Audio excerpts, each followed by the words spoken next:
Good morning. Hi. Do you ever want to get, like, completely interrupted during a very busy day you've already planned out? Is your schedule, like, too uninterrupted by random things occurring and trying to interrupt your schedule? Try family that doesn't understand you're trying to organize with people overseas and doesn't understand that, like, if you're not physically going out, you might still have a plan and schedule. I wouldn't recommend it. I got a phone call, like, literally out of bed, and I'm like, hi, yeah, no, I'm busy for the day. And they're like, oh, okay, where are you going? And I'm like, well, I'm not going anywhere, I'm hanging out with people online. And they're like, but you said you were doing something.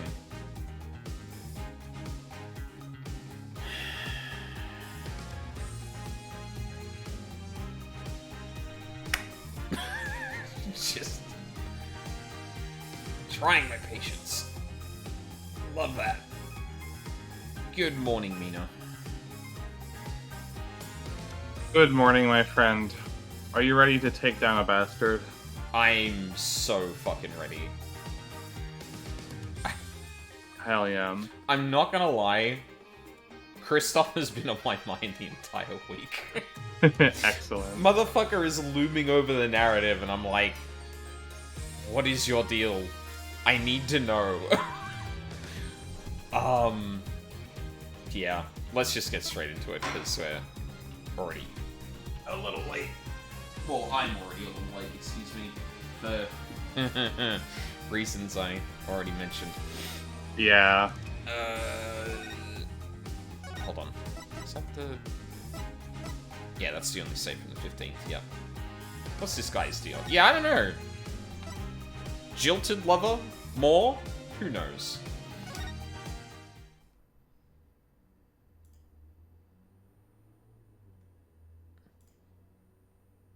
Game?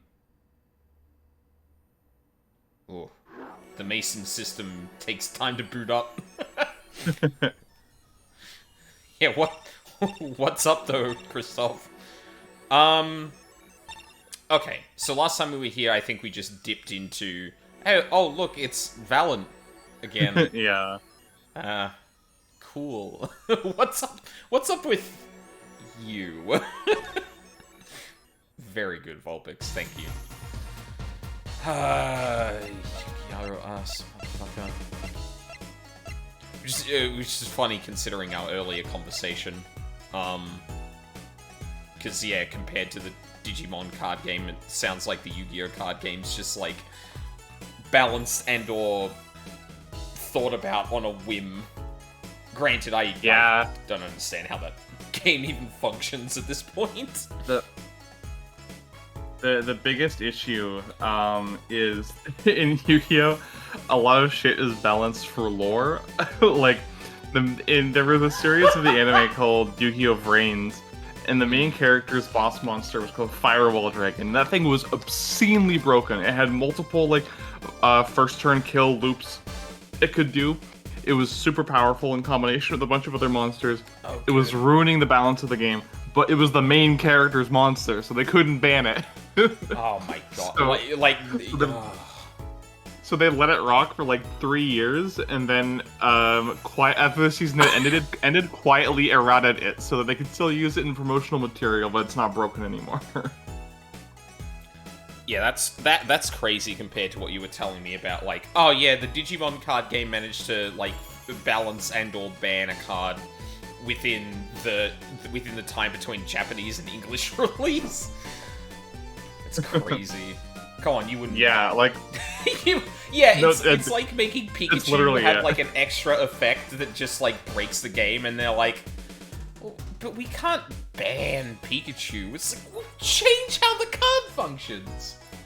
Or, although I guess the thing I'm not considering is that this isn't a digital card game.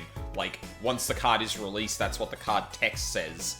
And yeah, in Yu-Gi-Oh, they occasionally do high-profile erratas. Like, they will publicly say, this is the new text for the card. Every version of this card printed going forward will have this text.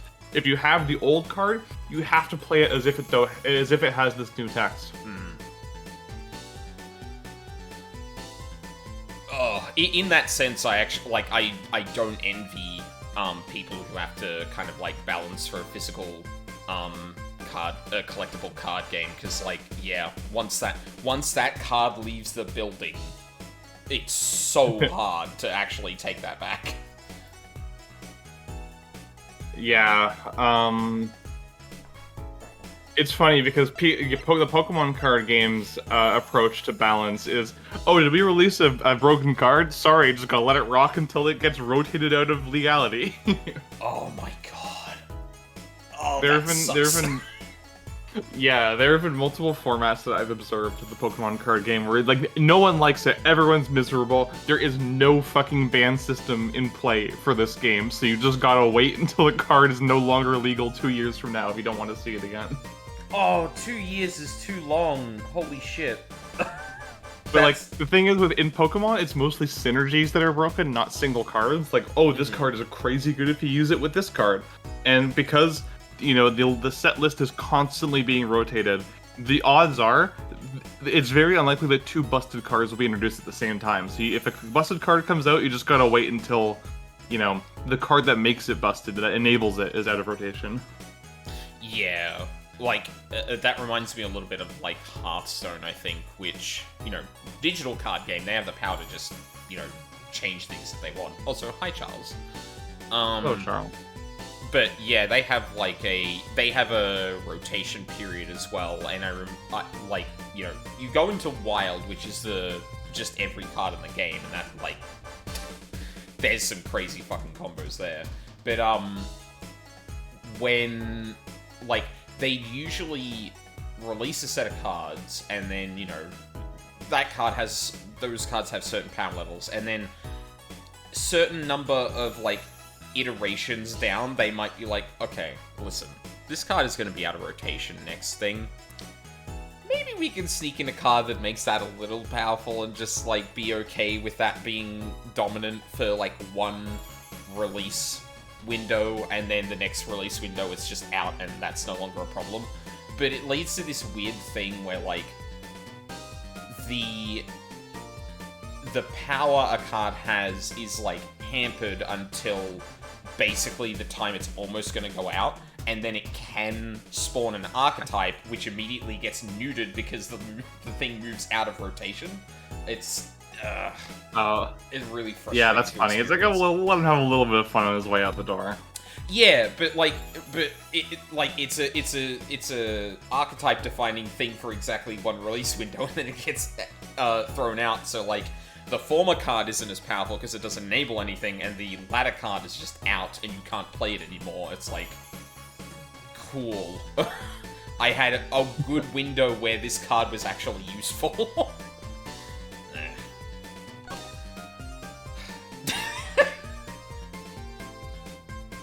For a second, I thought that said Valent Grammary, and I was gonna be like, yes, let's talk about you, sir. Of course that's the only thing you want to talk about, but no.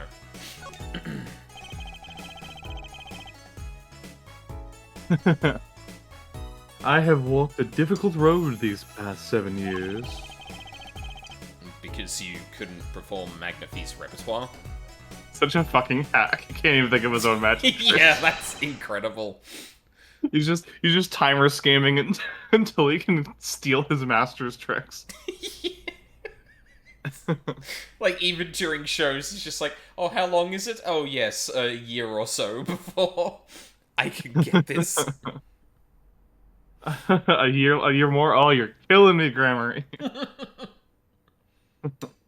Do not be deceived.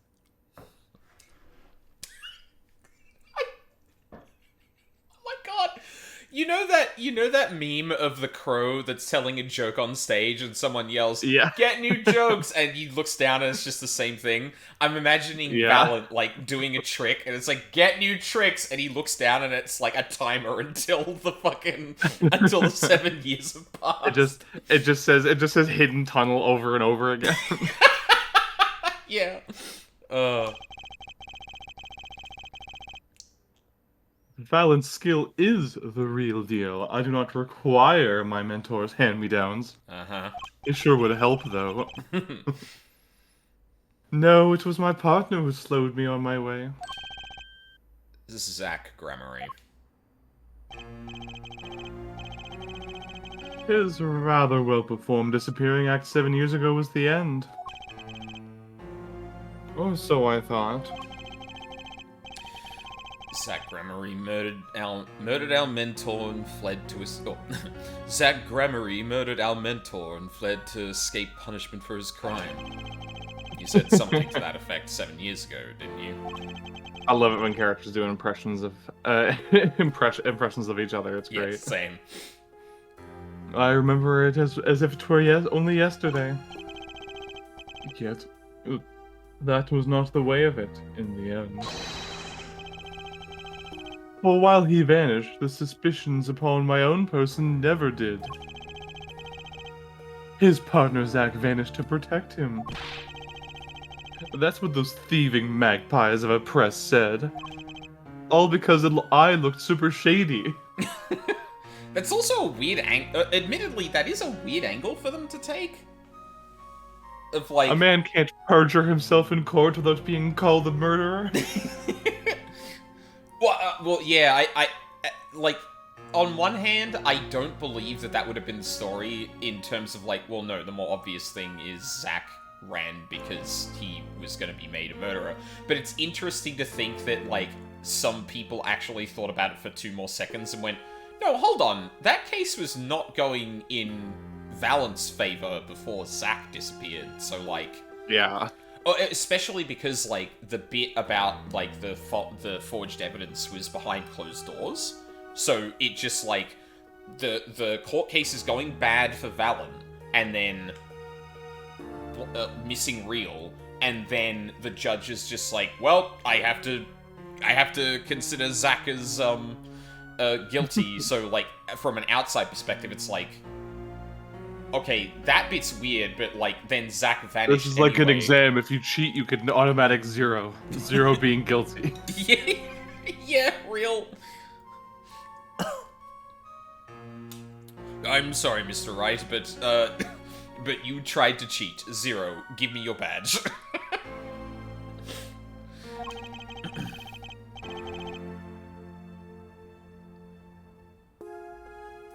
Yet that very same press comes to me now, feigning interest. By press, do you mean a specific man? They cover the greatest magic show in history as if it were a vaudevillian distraction. And here must I stand, smiling at them all. What am I if not a player in some fiendish farce? Might I suggest it's because you never made it clear what happened? Magnafie's death is still a mystery to this day. Which is why I came here to get the answer from you.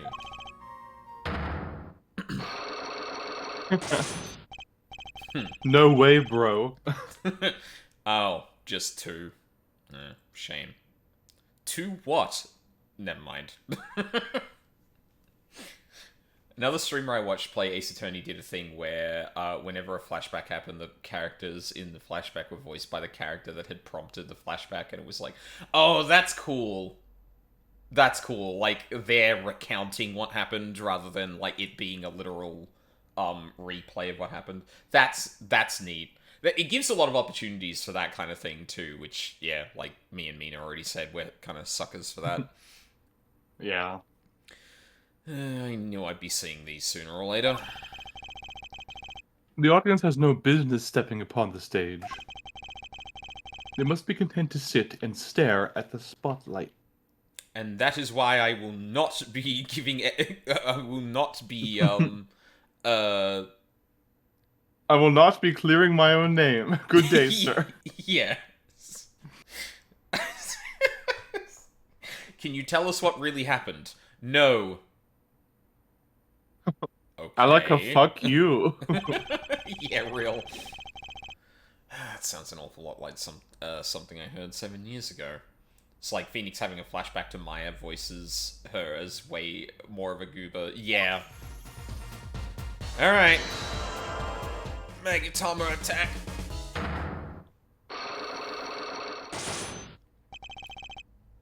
Magnify's death. Ask what you will. You'll get nothing from me. I'm as much part of this affair as you are now. I have to know what happened. For 7 long years I have endured. Now finally the curtain lifts on my new golden age. It's my favorite arc of Berserk, you know. All the miracles of our troop within my grasp. I should really read Berserk. It's really good. It's one of my favorite pieces of media ever created. It needs a laundry list of, like, content warnings, but it's really good. Yeah, that is the one thing I do know, and I'm like, I feel like I would be correctly braced for, getting into that. Yeah, I think its reputation precedes it at this point. If you've heard of the kind of stuff that's in it, and you think, I can handle that, you probably can. Yeah. Like, whenever I hear Berserk, I just remember the best friends bit of, well, Groos's theme starts playing. If you know, you know. Yeah, the horse. Yeah, the horse. Sorry to do this, Valen. Right now, I need answers. I think I'll start by dropping a bomb. That should shake things up. Valen, I wouldn't be so sure about those miracles. Not as long as I have this. That feels like this, honestly. It dangles it in front of his nose. Remember when Apollo... Oh, actually, no, this is before that. Right, Apollo wouldn't have showed him that after that. Oh my god! Phoenix showed this letter to him, spelled out probably what it was based on this conversation, and then Apollo just turns up going, oh yeah, I also have this, and Valent's like... Gimme. Oh no! And what might that be? I see it bears the Grammary seal. I should have brought this to your attention sooner. But I didn't imagine you'd be planning your comeback quite so fast. What is this? A document showing the true recipient of the performance rights to Magnify's miracles. What? Zach Grammary, he wrote this? What? He passed everything to his daughter? Trucy Enigma. Actually, she's officially my daughter these days. Preposterous. Zach is gone, vanished into the void. This is the genuine article. Zach was alive when he wrote this. Both myself and the notary can testify to this.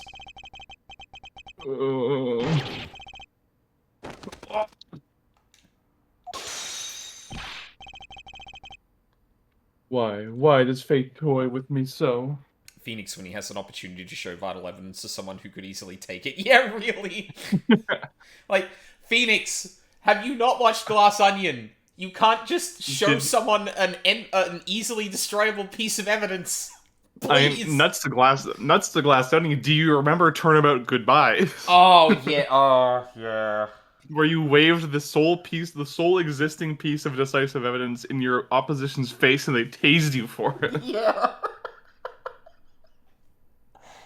Oh, God. You should know better, Phoenix. God damn it. You only got out of that because Maya was a gremlin. Like, come on. He's lucky Valen isn't smart enough to punch his lights out. I'm going to be honest, Valen does not feel like he has the bravado or courage to actually, like, snatch something like that out of a person's hands. He doesn't read to me that way.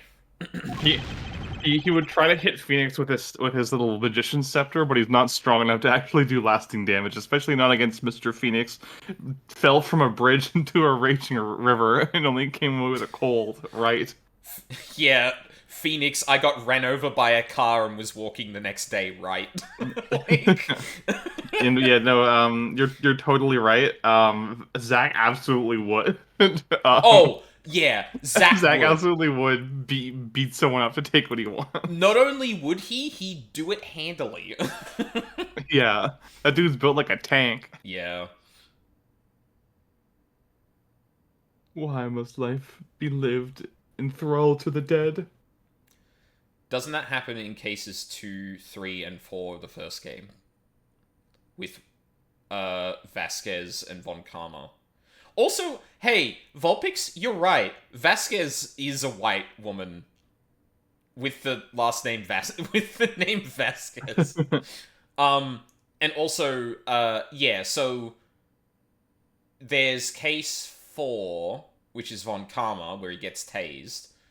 There's, yeah, then with Vasquez, he shows her, like, I was talking about red, white. Sorry, with white, Vasquez and Von Karma. No, sorry, you know what? Regardless, that's also still odd. It's like, hey, Vasquez, just completely white woman. Okay. Yeah, her name is only that so they can get the diva pun in there. Yeah. She's about as she's about as white as the woman who played Vasquez in Aliens. What? I don't remember who played Vasquez in It Aliens. was a white Jewish Irish woman. Oh. It was in brown face. So. Oh. Oh no. Yeah, Good. the same actor who played John Connor's foster mother in Terminator 2, where she has her natural like curly red hair. I did not know that. That's awful. But yeah, so he waves a thing in front of White and ends up being, and Red White ends up like saying, "Oh, actually, he's the killer." Then for Vasquez, he waves a vital piece of evidence and almost gets clipped by the mafia, like Yeah. unironically. If it weren't for Gumshoe and his gun, yeah, he would be dead and buried Yeah. under the studio. Yep. Real.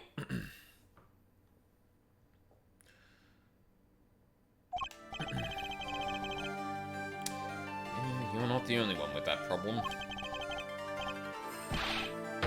But he shot McAfee. Yes, it was Zach. It was. Why must life be lived enthralled to the dead? You're not the only one with that problem. Oh, I suppose Zach is probably dead at this point. Oh, maybe not.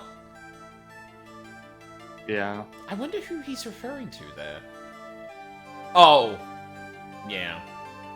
Mia. It's kind of a recurring theme. Yeah. Of like the it's kind of like a recurring theme in the series is like so much of what happened is because like a few very selfish people fucked up, and those fuck ups had ripple effects that continue to reverberate long after they're gone. Yeah. Though it is very funny for Phoenix to say that in retrospect, because like Phoenix, you had a ghost fight in the middle of court. I think Mia's good. Like, Yeah.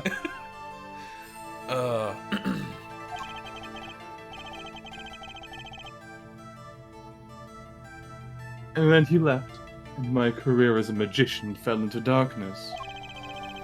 Did you think there might be some way out of it? Say, if you could prove Zach Ramery shot Magnifique. Was that why you testified?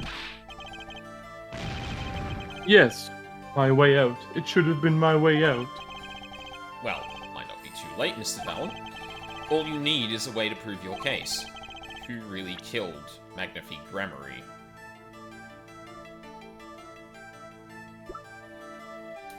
Evidence? It was Mr. Hat.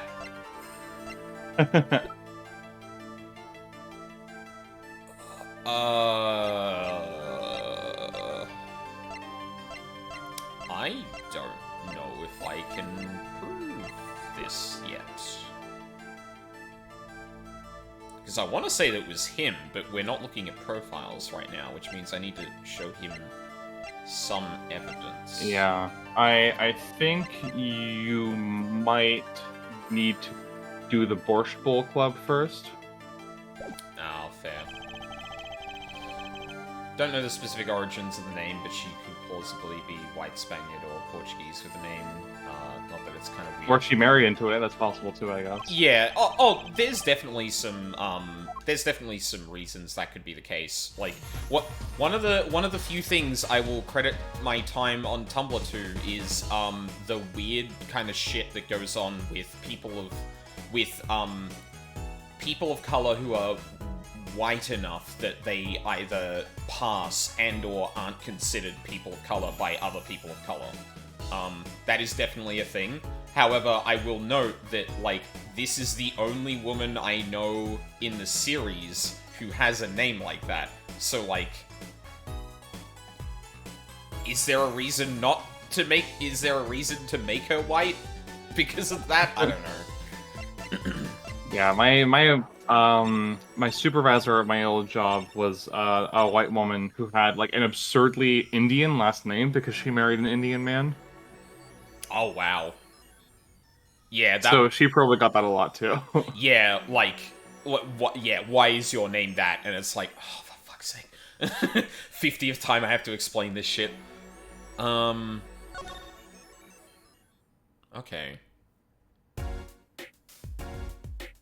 Hi, I mean, Shady.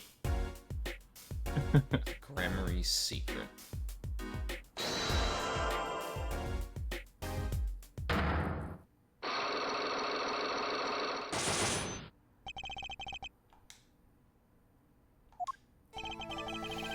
I have to know more about this power of Trucy's. It's like she can see right into people's minds. First time I saw her do it, it blew mine. Hey, newest girl. Yeah, it is stream. The one stream for the weekend because I've been in pain. Thankfully, nothing to worry about, but I've been irritable, to say the least.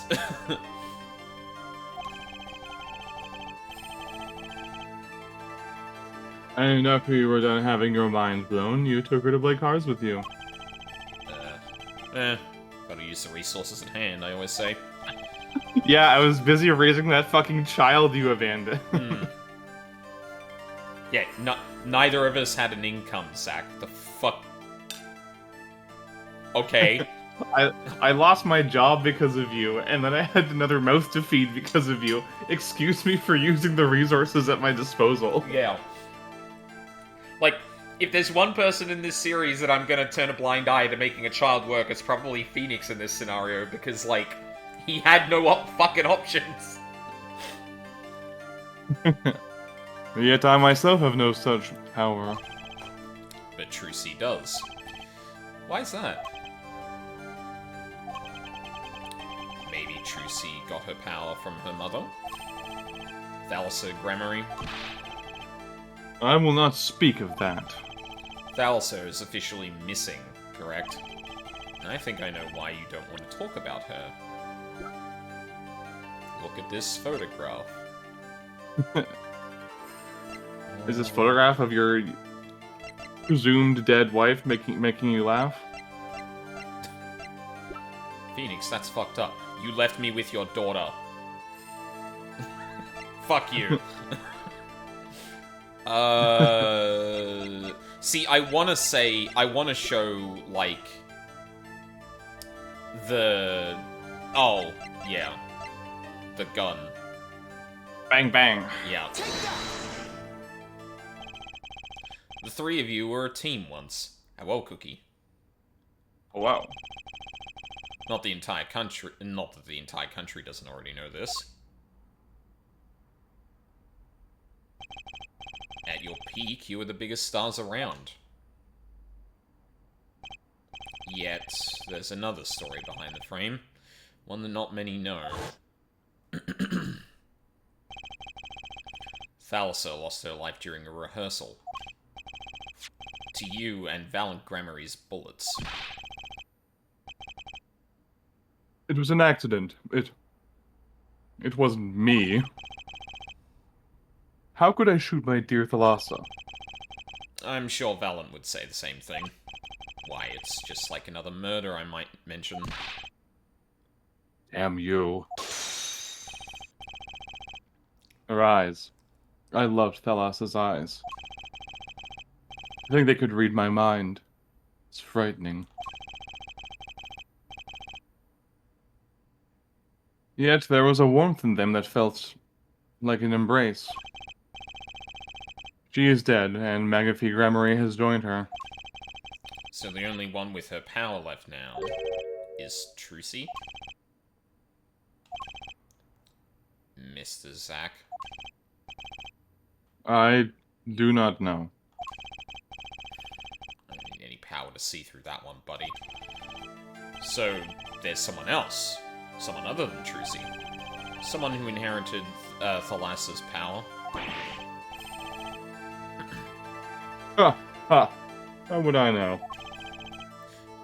My chances are slim. It would take a miracle to learn the truth. Or maybe what has already occurred. There is someone else with the power. I know who.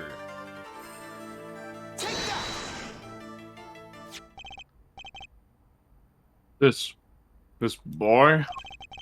His name is... I forget. Wow, Phoenix. Something weird. Wow! This was, to be fair, this was before they formally met. Yeah, no, I suppose that's true. Yeah. It's still kind of funny. It's still kind of funny in retrospect, given his name is fucking Phoenix Wright. Like, Apollo Justice. Yeah, I'm sure that's a... Well, whatever. But the fact that Phoenix Wright's name is weird is both a testament to and a refutation of the fact that he might actually remember it, because everyone's name is weird. I think Phoenix Wright is your parents were hippies name. Apollo Justice is this is a young, like, probably teenage at the time trans man who got the chance to pick his own name and locked in something ridiculous forever. Oh yeah, that's true. Like the idea that Apollo picked out his own name because he'd be trans is that's gold actually. Where Phoenix is like, Yeah, like Apollo Justice. Really?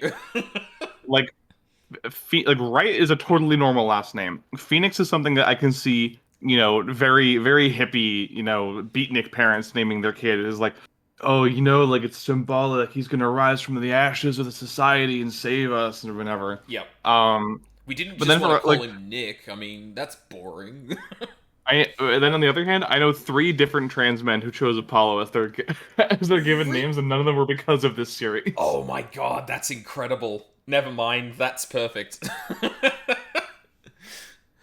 And he must have said, Mr. Fine, is it? Just like at the start of the end. His name is... I forget. Something weird. Who could he be? Oh, sorry. Who could he be? Thank you. An attorney. Attorney? I noticed him when I went to visit a friend's law offices. So, what are we to make of this, oh great ex-attorney? Ex-attorney. Phoenix Wright ex-attorney is kind of a very cool turn of phrase in this game, actually. Or would be, rather.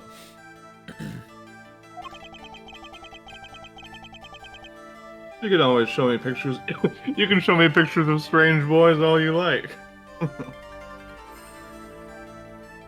Zach?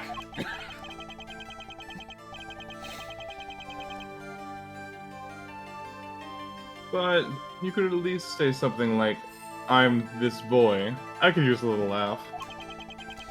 Perhaps you wouldn't laugh if you knew the facts.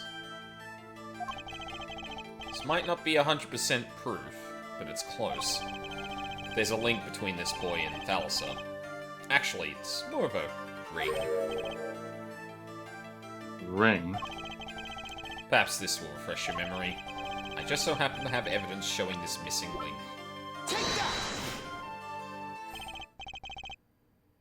Actually, I know something. Your marriage to Thalassa was her second. How did you know this? Her first husband. He died a year after they were wed, yes? It was a performer. They met when he joined us Gramarys as a guest in our show. After Thalassa wed him, she left the troop for a while. You see, she had a child then? I have a photograph of her.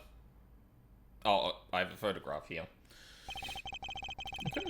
I couldn't help notice what she was wearing when I first saw this. Those bracelets stand out. They're a Gramarye family heirloom. This boy wears a bracelet just like the ones in the picture. What? So, that's why. Why what, Mr. Zack? I took this photograph of Thalassa before she left us. When she returned, she wore only one bracelet. I bet I know where that other one went. She gave it to this boy. Her son.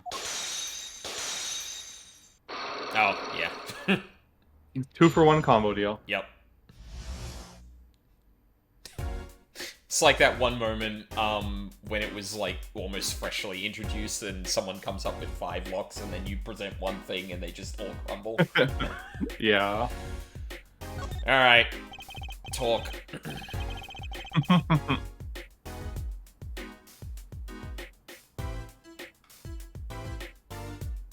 This strange power. I myself do not know where it comes. Oh my god, newest girl, that's the only thing you knew? That's a pretty key point of the entire game. Holy shit.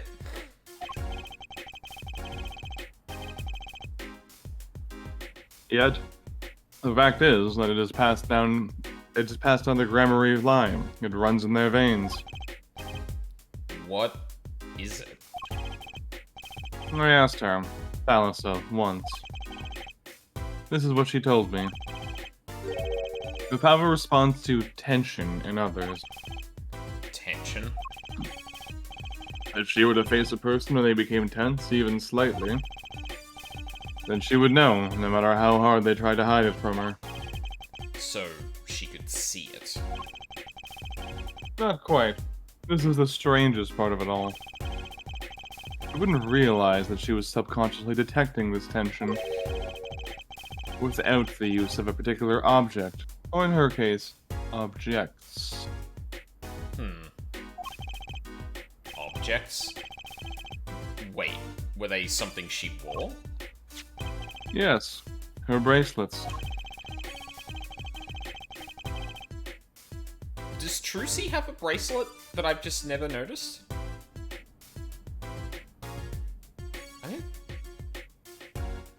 I wouldn't be able to tell from what's in the court record, but... I'll confirm no, she doesn't. Okay, cool. There's fan art of what it would look like if Apollo and Trucy had switched roles. Oh, that's cool. I admit, first time I saw one of those, I felt there was more to it than just fashion. What kind of power could a bracelet have? I have made a decision. Uh-huh. I will tell you all I know. Consider it a gift before I try to ruin your career. Oh, God. Well, I hardly need you to tell me at this point, but those two... Brother and sister, yes. And the brother, too, has this power of theirs. So, Trucy has an older brother. Wonder what will come of that. Mr. Right. Tonight, after our game is done, I'll return to a life of hiding. I would not see her live her life without knowing. I understand. I'll tell the two of them when the time is right. I am in your debt, once again. Yes, you certainly are. No kidding. What I want to know is how all this got to be so messed up. Those bracelets are made of a special alloy. Oh, no. It's said to expand and shrink very slightly in response to body warmth. So they're temperature sensitive or something? Yes. This is how they can shrink to the exact size of their wearer's wrist. this has something to do with the power? What have I told you? The Grammary power reacts to tension in others. When a Grammary senses tension, they too become tense. And this tension translates to minute contractions of the muscles. So minute they cannot sense it on their own. Their muscles? Oh, so that's what the bracelets are for. With the bracelet on, one can sense these contractions. Because the bracelet is always a perfect fit. They're empaths, yeah. So when the person they're watching gets tense, the bracelet feels tighter on their wrist. Turning on all the microwaves at the Goodwill to make all the empaths in the building throw up. Yeah. Precisely. But that alone doesn't really count as mind reading. I believe I understand how the process works from there. It's a simple question of eyesight. Eyesight? I guess that sounds simple enough. Yeah, eyesight. That's why... Yes, this still exists. Good. Special eyes. Have you ever heard of kinetic vision? Shut up! Shut up! That's... Fuck! Oh, I already know where this is going. God damn it. Something about the ability to see moving objects with full clarity, right? I've heard of it before. They say athletes can see a moving ball like it was stopped if they focus. Oh, but it's not confined to sports alone. It all relies on the ability to focus. When we focus, we can see many things. The faintest twitch of the face, and the meaning that lies behind it. Huh. Therein lies one of the secrets of magic. One must know the mind of a crowd before one may distract it. So, basically, what you're saying is the Grammarys can see really well? For them, seeing is more than believing, it is knowing. Their power relies on eyesight combined with exceptional focus.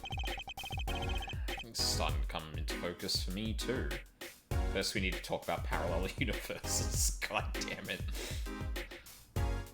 And the concept art made by Takumi. I feel like I might have seen that. Or maybe I'm just thinking of someone's impression of that. I can't really remember. Of course, it is difficult to maintain such levels of focus for any length of time. But what if someone could tell you when to focus? Or something. Eh? Precisely. But, wait. Trucy doesn't have any bracelets. You're talking about poker, yes? The timing of when to focus is so elementary, she probably does it without thinking. Oh, yeah, that's a good point. Like, yeah, you don't really need to be told when to focus when the whole time someone's gonna be tense, yeah. Yeah, you focus when they check their cards, and you focus when they place their bet. That's it. I doubt Trucy herself has realized this. That's all I know of things grammary. Thank you, Mr. Zack. If this boy's bracelet is the real thing, then he will use it before long, thereby awakening his power. I'll keep that in mind. Well, shall we play a game? Ah, I've said so much. Let me say one more thing. I will tell you of that night. That night. That my mentor, Magnifi Grammary, passed from this world to the next. There were 2 pistols and 2 letters sent. This was Magnifi's test. A test? In his last years, Magnifi Grammary worked us to the bone. No, to the pain. Don't believe I've ever heard that turn of phrase before.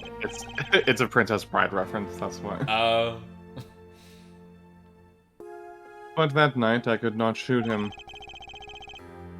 So I shot the clown's forehead instead.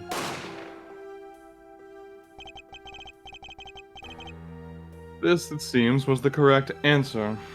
Yeah, sure, Cookie. Hold on.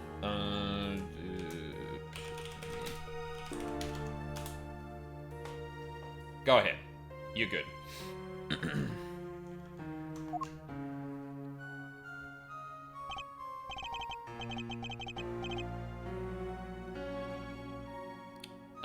I'll take Magnify. I don't think either. Even his fucking beard is shaped like a spade. Yeah, The dude's branding was so strong. Do you know how long it took me to grow this beard? Actually, what voice am I gonna give him?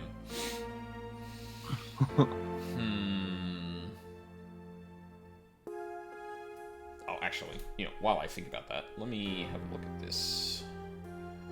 Yes, no, this was the thing I was thinking of, yeah. Like, Trucy kind of leaning away and Apollo, like, leaning forward with his eyes bloodshot. Yeah, perfect. Exactly the thing I was thinking of.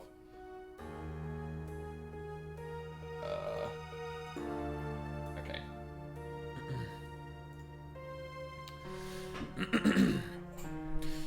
Take this. I give my art to you, Zack. Oh.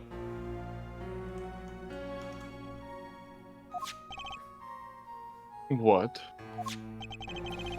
It is thanks for playing along with my show. You shot well tonight, Zack. Though I would not have minded dying by your hand. How could I shoot you? You're my mentor. Ah! I thought you might say that. If I went home without shooting anything, what would you have done then? Then, of course, I would have given Valent his chance. And if I had shot you in the forehead instead? Then it would be over. If you or Valent were to shoot me in the head, then I to the darkness would go, and my art with me. A fitting end, don't you think? Yet this ending, too, gives me no cause for regret. I thank you, Zack. And I am sorry. I've done much that was wrong in my day. Sorry for working you to the pain. Seems to me that Magnify wanted you to be his successor all along. That's why the time he gave you was earlier than Valent's. Perhaps, but it's not something we will ever know for sure now. I wonder, what's Valent up to these days? I heard he was performing in like a car park or something. I don't know. Waiting for you to die. If 7 years pass like this, the performance rights go to him. Ah. And now here I am. And his dream is ended. It's worse than that, actually. Public opinion's a fickle thing, you know? What? You don't mean to tell me they've put the blame for our mentor's death on him? Hello, Luca. Oh, goodness, I did not think this through. Yeah. It's almost like you disappear. It's almost like you were too preoccupied with disappearing. Wow. Who would have seen that coming? Not I. Zack Grammary. Yep. Trial ended when you vanished, Mr. Zack. There are even rumors that Valent had helped you pull it off.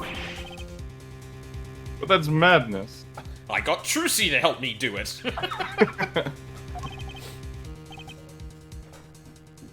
Well, it seems that before I can once again disappear from this world, I have one more act to perform. Huh? Isn't it odd that sorting out my life should prove so complicated?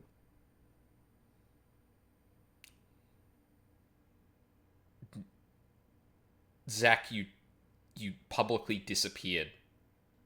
That's on you. Even though I'm dead? I think that's why it's complicated, my guy. It's not even, though! What the fuck do you mean? That night, Zach Gremery was killed. He died as Shady Smith, a mysterious traveler with a secret past. But he left one thing behind before he parted. This.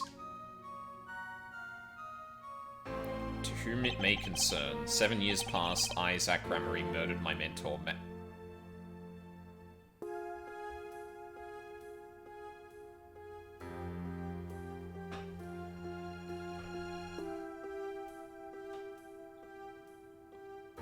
Wait, is that what's in the envelope?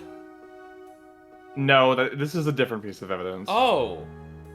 To whom it may concern, 7 years past, I, Zach Gremery, murdered my mentor, Magnifi Gremery. I apologize for the trouble caused by my sudden departure from court and hereby confess to my crime. So he's trying to have his cake and eat it too. He has the transferal of rights to Trucy, but then also this confession to get Valent off the hook. Gotta be honest, considering I'm pretty sure... Well, considering there is a non-insignificant chance, even in his own mind, that Valent was the one that killed Magnifi, this is pretty big of him. Yeah. And displays a faith in Valent that is... Undeserved? Yeah, that's a word for it. Like, unless you're gonna tell me that fucking Kristoph killed Magnifi for whatever fucking reason, like... I mean, at this point, I wouldn't even be surprised, because I'm just like, yeah, no, everything was Kristoph. He's in the fucking walls. Zach is peak, me sowing, ha, fuck yeah, yes, versus me reaping, well, this fucking sucks, what the fuck, yeah, yeah. I think it was Space Godzilla, personally. It's a non-insignificant chance that's the case. You're not wrong, newest girl. Yippee. Come on. Controller, please. His confession. To use as I saw fit. Of course, he'd killed no one. This was his way of tying up loose ends with his old partner, Valent Gremery.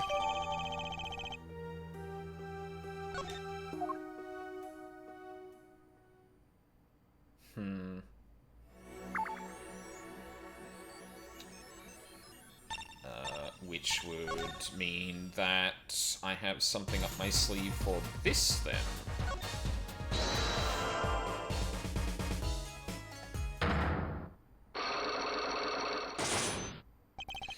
Alright. We've already done this bit. I appreciate you have to sit through that animation. They lovingly animated that you're gonna see it, god damn it. Yep. Drop a bomb.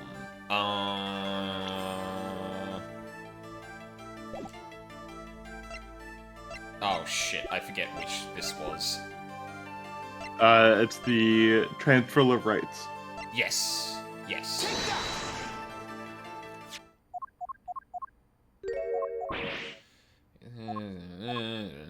Trucy.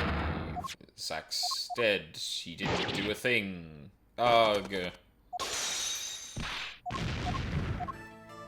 Shot Magnifi. Yes, it was. Then he left. Say if you testify. Should be on their way out. Well, not. Who really killed?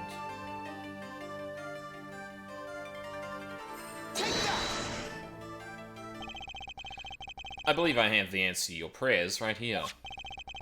Zach Gremery wrote one more thing before passing on. But this is a confession. In which he admits to the killing of Magnifi Gremery. See? All according to your plan. I am a magician by trade. Deception is my life's work. I fool the audience, give them a fleeting dream. Yet, it seems the tables have turned.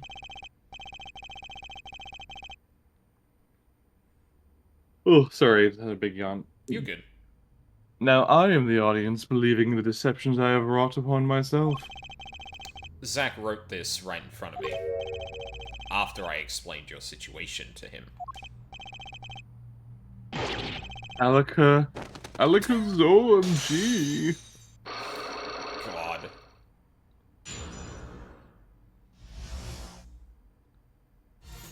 Tell me what happened. You do know that this confession is nothing but lies? Yes, it's my opinion that Zack Gremory killed no one. Then you must be thinking the truth is a simple matter of elimination. Oh my god.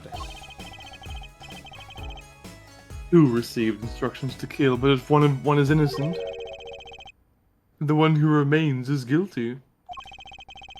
That would be the logical conclusion, yes. So he vanished to protect me, his partner. A stirring tale, 'tis true. Did you shoot Magnifi Gremory in the forehead? If I had, and I told you, what would you do? Run to the police, perchance? Do as you will. There's nothing left for me now.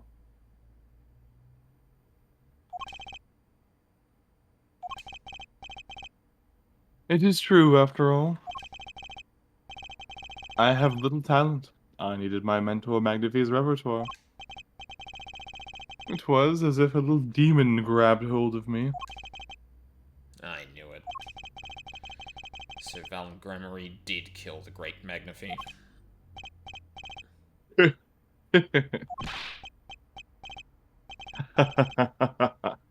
So sorry, Mr. Wright. The little goblin made me kill him.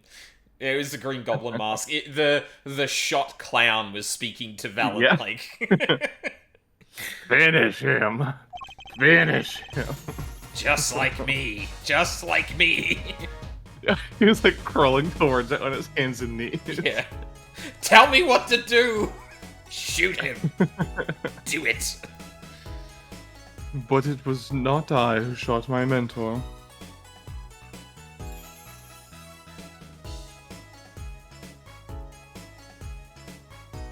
I hate that you said that. Valen, just confess. Make it not Kristoph. Don't fucking make it so Kristoph was the one that shot him. I'm begging you. What? But if it wasn't you, then who was it? There wasn't another disciple, was there? Another disciple, like such as... I don't know. Knack and talent Gremory, maybe? Freaking Knack, baby, let's do it. Knack 3, baby! Knack 3, it's about magic this time.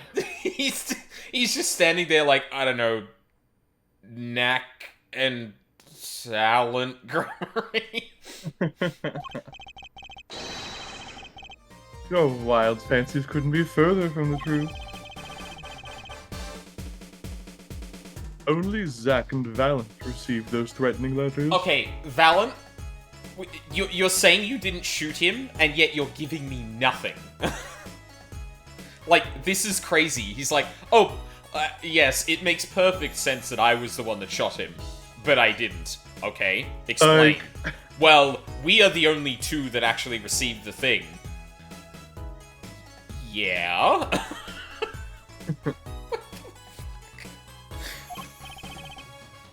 But there was another.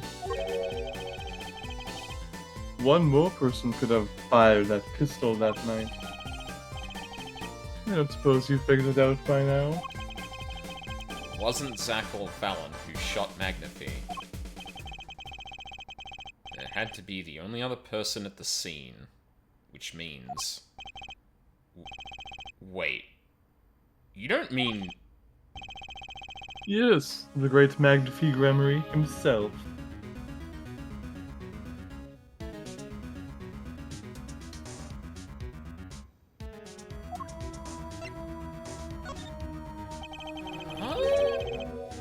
So, Magnifi Gremory committed suicide. You find it hard to believe? To be honest, I hadn't even imagined it as a possibility. Yeah, surely there would have been evidence that he shot himself. I suppose, like, it could be easily overlooked, though, because you're talking about a situation in which someone has to go to his bedside to get the gun. So, like, the fact that the gun would have been very close probably didn't mean anything. But at the same time, yeah, this is really funny, because in a movie that I won't say the name of, the whole point is that this is actually the case, and it's an irrefutable proof. But here it's being used in the less interesting way of like, oh, but what if he did kill himself? And I'm just sitting here like, oh, like, it's not and this isn't the game's fault, but it's not a good sign when I can think of a piece of media that has used this particular point in a far more interesting way. Yeah, like there would be gunpowder marks on his hand, potentially. Magnify is like that tweet that goes, I in front of you and all permanently change the trajectory. No, not even that, because evidently, like, well, I don't know if he did in front of Valent, to be honest, but at the same time, like, he was gonna die anyway, so, like...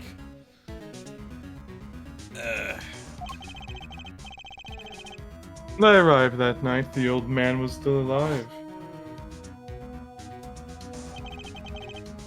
He appeared to be asleep. I could not shoot him.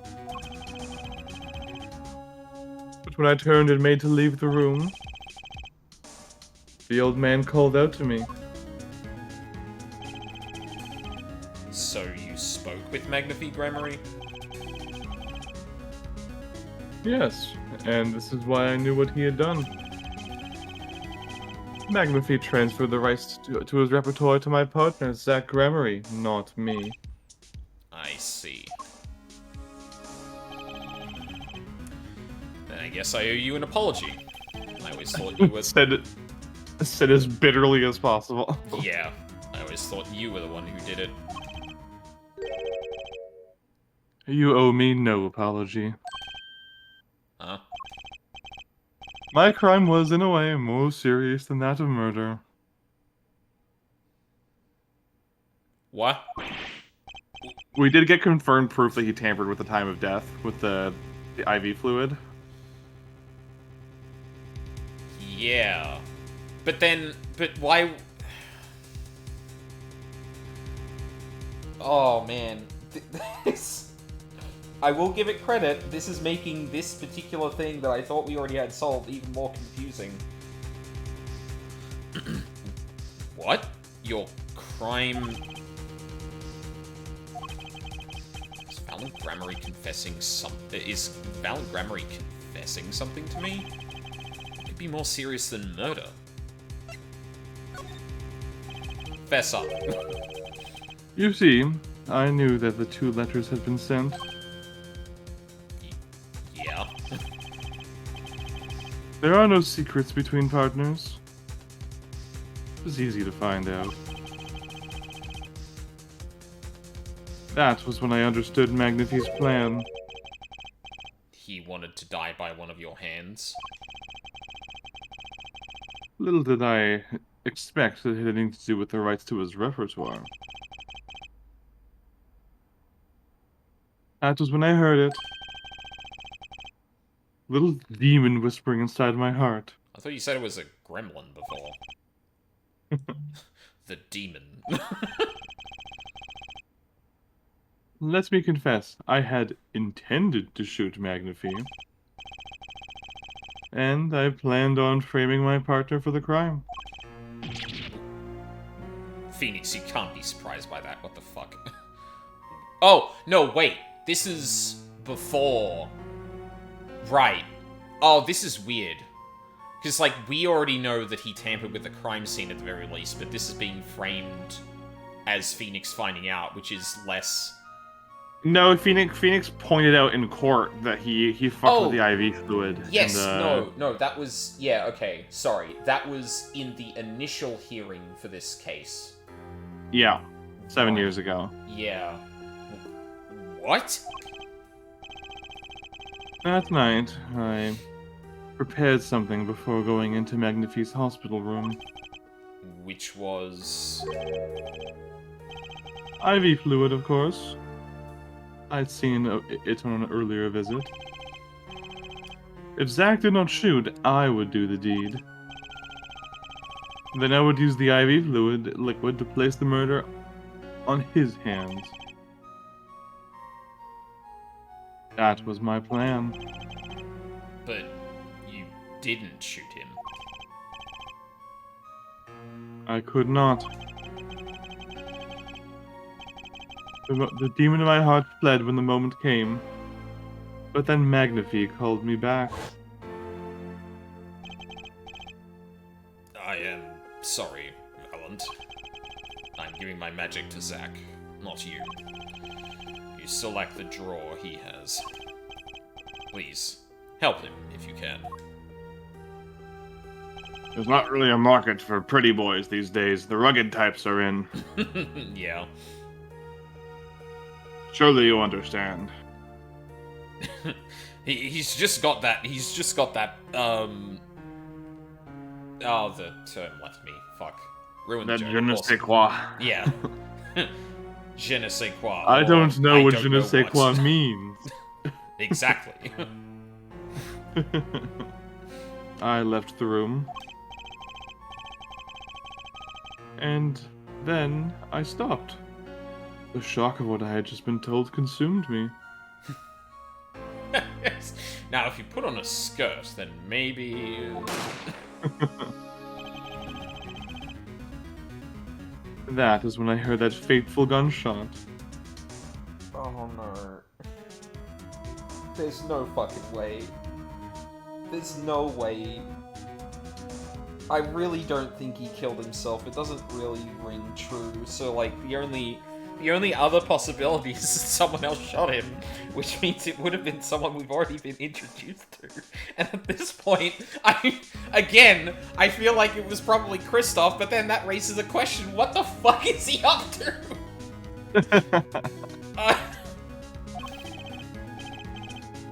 Magnifie Grammary killing himself?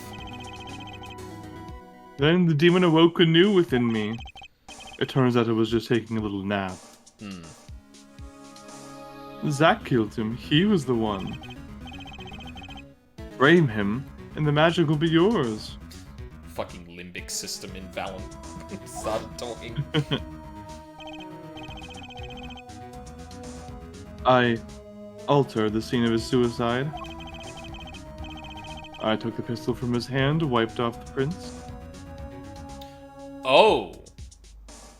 He saw that the... Huh. And then I used the syringe to add the IV fluid I'd brought. Gavin hates wizards, yeah. I don't blame him. So in the end, things happened pretty much as planned. Magnifie died, and you framed Zack for his murder. As planned, indeed.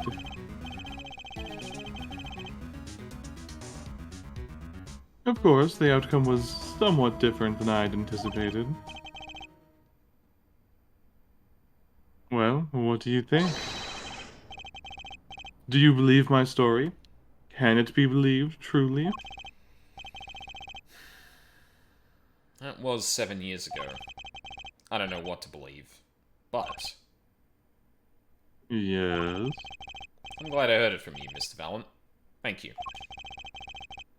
It is I who should be thanking you, Mr. Wright. Only when I had lost everything could I make my decision. You're going to turn yourself in?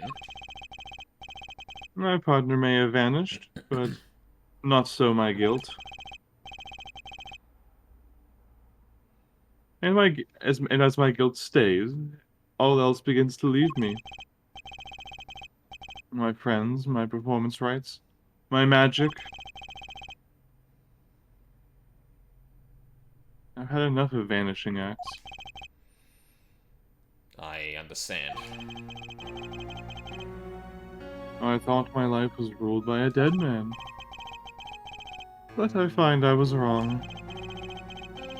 Was that Gremory was alive? Well, not anymore.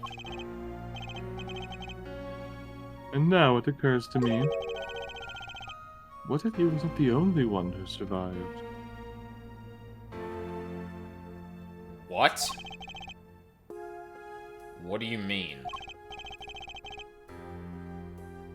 You see, now that I think about it, I realize that No, we never saw proof of her demise.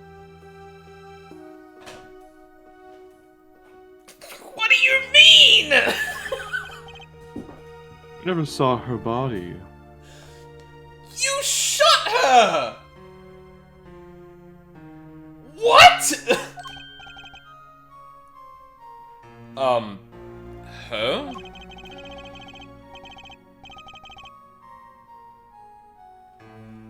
Mind races is the mouth flaps on. My apologies. Forget this matter. What the fuck is going on in this game, Mina? Things. Exciting things. Uh, I can only hope that the day will come when I again meet my partner, Zach Gremory.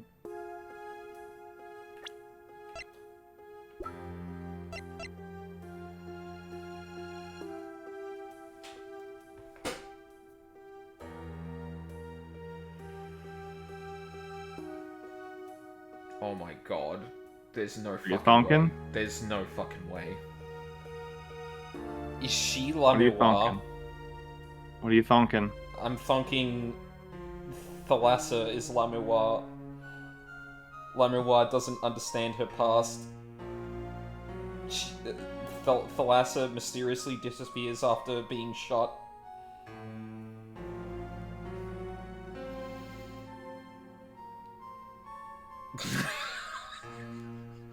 Hmm.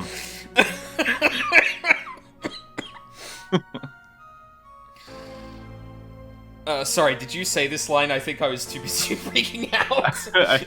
I did say it, yes. Okay, good. Then I shall apologize for my terrible mistake. I'm glad we had this chance to talk. Thank you.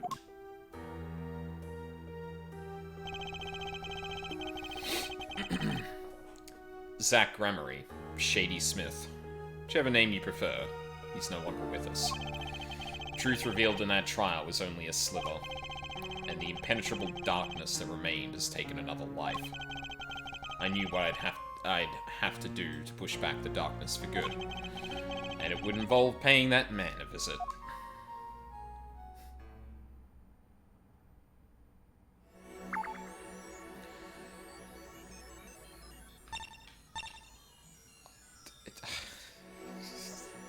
No, that lines up.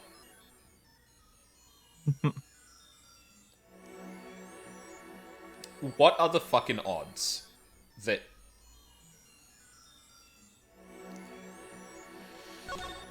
I will say, I don't know what the game is eventually going to reveal about, you know, what happens, right? So this could be far less fantastical than I'm thinking. But once again, I must reiterate, the amount of negative space and unclear things that have been set up in the game that you could tangentially connect to Kristoph in some way.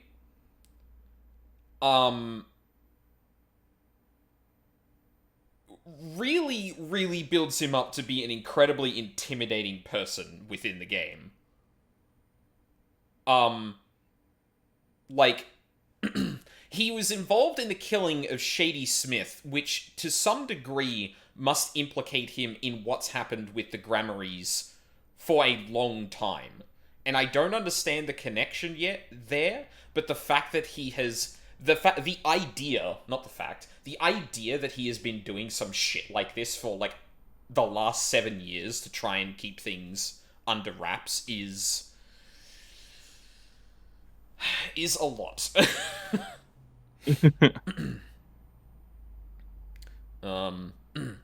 Sorry, sir. Prisoner Kristoph Gavin is currently occupied. I see. Do you know when he'll be finished? Well... Could you go find out? Certainly, sir. Please wait here a moment. My apologies to the guard. There's something I need to see. Sure is. What's that? There it is. The yellow There it envelope. is. With the stamp on it. And the sender is... Drew Measham. I was right. When I arrived at the studio, Mr. Measham was at his desk. He seemed to be writing a letter, but he quickly sealed the envelope. It was a yellow envelope. I heard it was left at the crime scene. Wait, is this 7 years ago, or...? No, this was like 2 days ago. Yeah, okay, right. Oh wow, he's including information from the... Okay, interesting.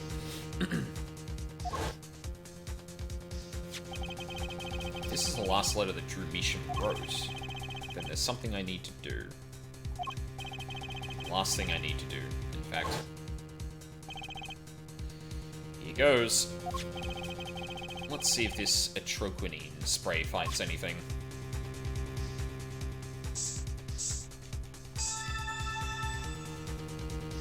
Yep. Lit up like a Christmas tree on the 4th of July. So this was Drew Measham's messenger of death. It was this stamp, alright? No mistaking it. And his last letter was sent to Kristoph Gavin. The interview request came like you said it would, and they're looking into the case. I swear on my life I won't tell them about you, so please release the spell you put on my daughter. I'll write later with a report. Kristoph. Gotcha. Letter posted by Drew Measham just before dying. Poison traces found on the stamp. Finally. Decisive evidence. What's this? A burglar? In jail? I imagine you find a lot of those in jail, Kristoph. Gavin. I didn't know you moonlighted in larceny, right? God damn it, I love that sprite so much. It's fantastic. The shading makes it. Gavin, there's something I have to ask you. Can I Steal your stuff? The answer is no.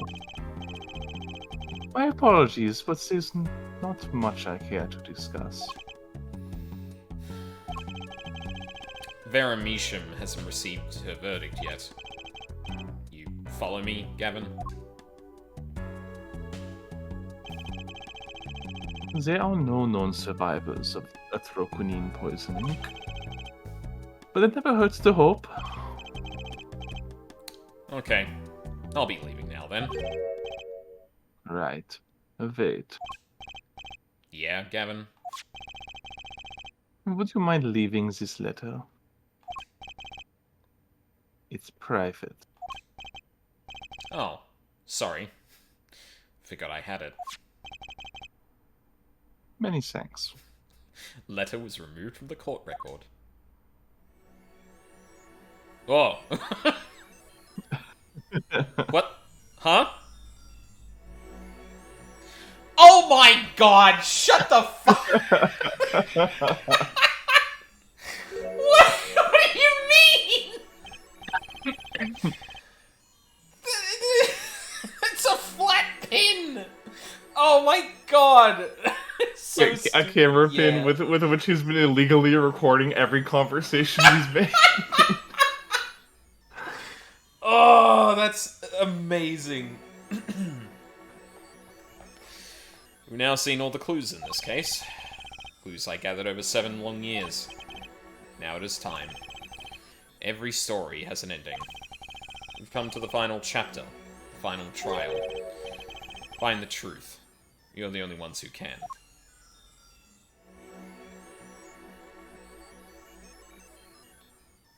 Good lord.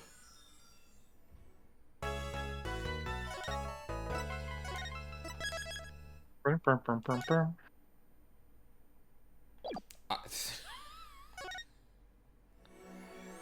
oh, hi again, Phoenix. Well, have you figured it out yet? Welcome to court. 7 years, all leading to one verdict. The verdict which you must decide. Is the defendant, Vera Misham, innocent or guilty? That's not. You're supposed to use not guilty specifically because not guilty does not mean innocent, Phoenix. Yeah. The courtroom doors are opening. The trial awaits. Are you ready to begin? Yippee. Oh. That was You really had to not actually clear click that it. was something to select.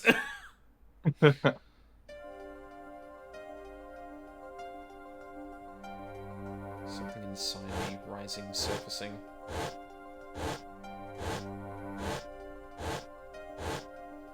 Oh god, the morphogenetic field. Yeah, intro 3. Something important, lost long ago. It's close now. So close.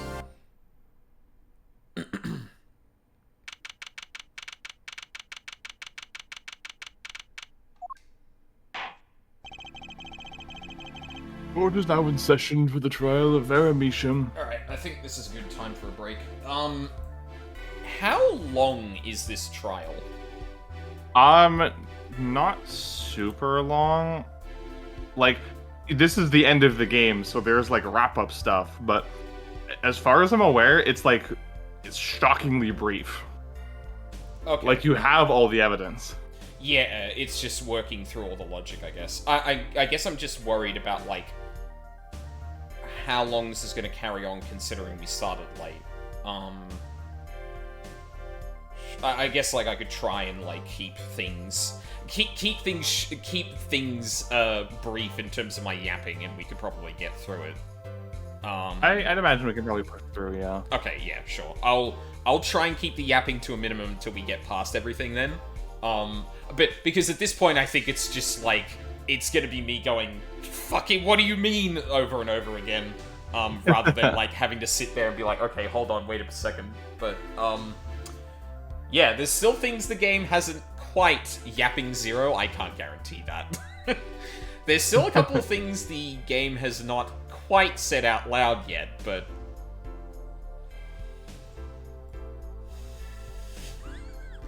so, you know, there might be a moment or two where I have to just pause because I'm like, what the fuck do you mean? But yeah, we'll try and keep it brief. But yeah, we'll take a quick break here and then the conclusion. Sounds good.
I'm back.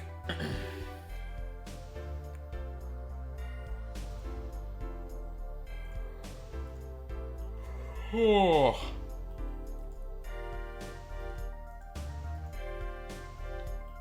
Oh, man, if I'm right about... I feel like I'm right about, Lamiwa, but... God...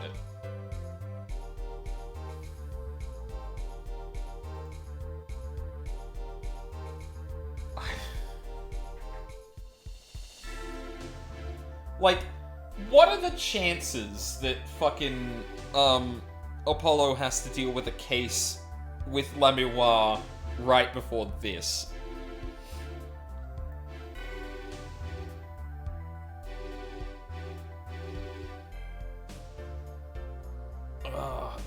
Honestly, like I said it, last stream, I am still kind of disappointed in the way that the game, I feel like fumbles Thalassa kind of being an enigma in this situation. Because it would, I feel like this whole thing would have been a lot more impactful if that was the case, but it's like, yeah, it's not quite handled in that way.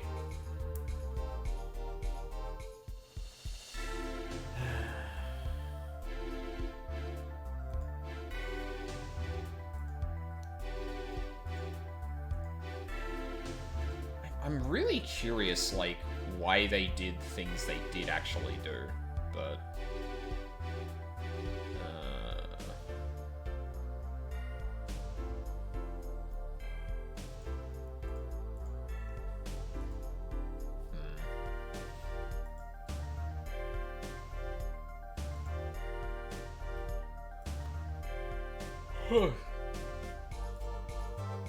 Excuse me.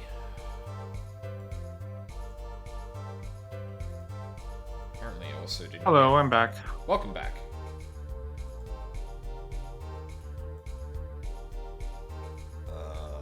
Alright. They did everything to set up Mechagodzilla destroying the courtroom at the end. God. Can you imagine? And then Mechagodzilla attacked, and the Dark Age of Law, or the Dark Age of... Yeah, the Dark Age of the Law. That's the term. Ceased to be, because we had bigger problems. Alright. The defense is ready, Your Honor.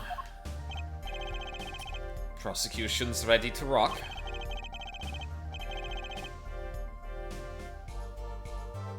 Prosecutor Gavin, how is the defendant, Misham's condition? Acute atroquinine poisoning, according to her physician. She could die at any time. Thus, her absence from the courtroom today. What? You can't put her on trial without her being here. It is unusual. They should wait for her to get better and do it then. It's so bureaucratic of them. That's being a little harsh. They can't delay the trial any longer, or they risk having no one left to try.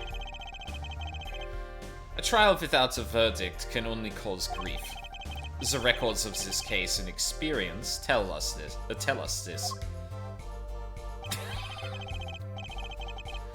Apologies to the defendant, but the show must go on. Right. If Vera dies, the trial will be cancelled. I'm not going to let that happen. Mr. Wright told me everything that's been going on behind the curtain all these years. I'm going to get Vera her innocent verdict while there's still time. Very well. Your opening statement, Prosecutor Gavin. The prosecution's case is unchanged by recent events. Why did Vera Mishem succumb to poison? Because she couldn't live with the guilt of what she'd done. But Vera was poisoned with atroquinine, the exact poison that took her father's life. What better confession could you ask for? Being the killer, she would have had access to the poison. Significant since it's rather hard to come by. That is true. In other words, I see no need for further discussion. We could have had our verdict yesterday. Well, Mr. Justice, if you have no objections, I see no reason to postpone a verdict. What we need to worry about isn't the verdict, but the trial itself. The defense holds that Vera Misham is the victim, not the killer. If that's so, then you have to prove something. She was in court giving her testimony before us. Boom. How do you propose her killer poisoned her? Oh, and incidentally, it would be nice if you told us who her mystery killer was.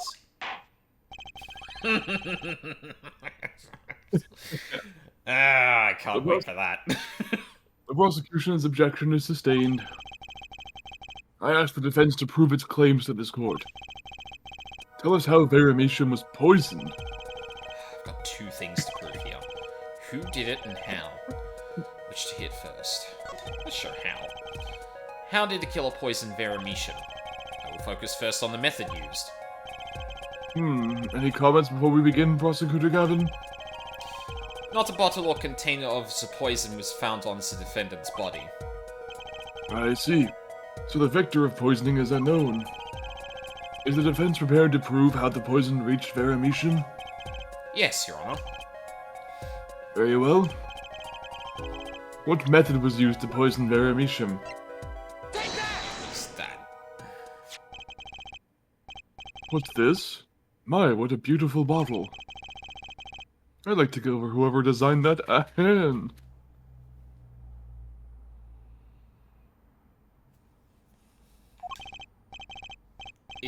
Is that nail polish? It's colorless. Ah. Something the matter? No, nothing. Nothing at all. The killer put poison in this bottle and made her drink it? A judge and a comedian? Yeah. That sounds like a jackass stunt, chugging nail polish. yeah, it does. As Prosecutor Gavin has told us, this is nail polish. Nail polish? It's like paint for nails. Know any women with red nails? I don't know many women at my all. wife has red nails. I see. So she's been painting them all this time?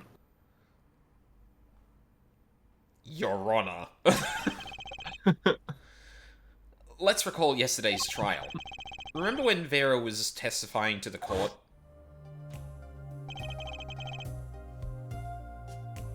Do you want to do the flashback thing, or do you want to just continue to do it as we've been doing this it? is fine. Court's now back in session. Yeah, look, she's fucking practically chewing her fingernails clean off. Yeah. Whenever Vera became nervous, she had a habit of biting her nails. Her nails? Ah. Prosecutor Gavin? When the prosecution had Vera examined, did they check her nails?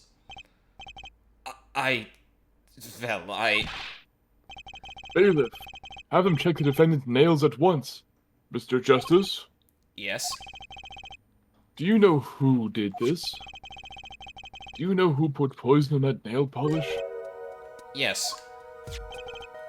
That bottle belongs to Vera Misham? Why do you ask? Know someone else who might have a bottle like this? No? Just checking. Mr. Justice? Your sweat says otherwise, Mr. Gavin. You're about to accuse someone of poisoning that bottle of nail polish. Please dispense with the chatter. You realize the weight of this accusation. Here, let me show you. It's taking 2 pips now instead of just 1. Understood, Your Honor. No problem. I know what I'm doing this time. Let us ask. Who poisoned Vera Misham via her nail polish? He's front and center.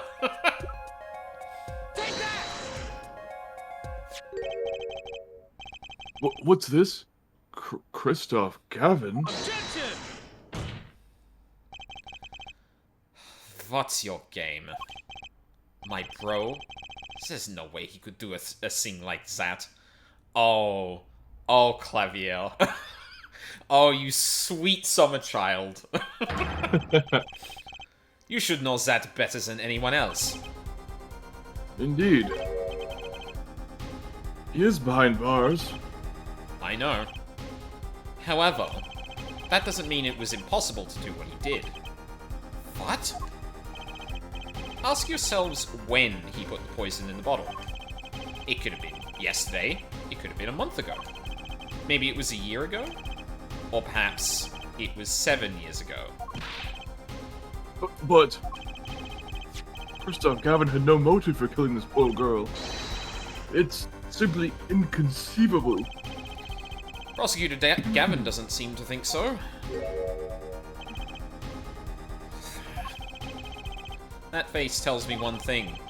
Kristoph Gavin's own younger brother doesn't find it inconceivable at all. Well, Prosecutor Gavin, if you feel there's a clear and pressing need, we may have to summon Kristoph Gavin from jail as a special witness. Fine. Known for some time that an impenetrable darkness lurked at the bottom of this. A darkness that has swallowed even myself. Okay, the defense's wish is granted. Let prisoner Kristoph Gavin take the stand. Bailiff, begin proceedings to call a special witness. The witness is Kristoph Gavin, currently residing in solitary cell 13 at Central Prison.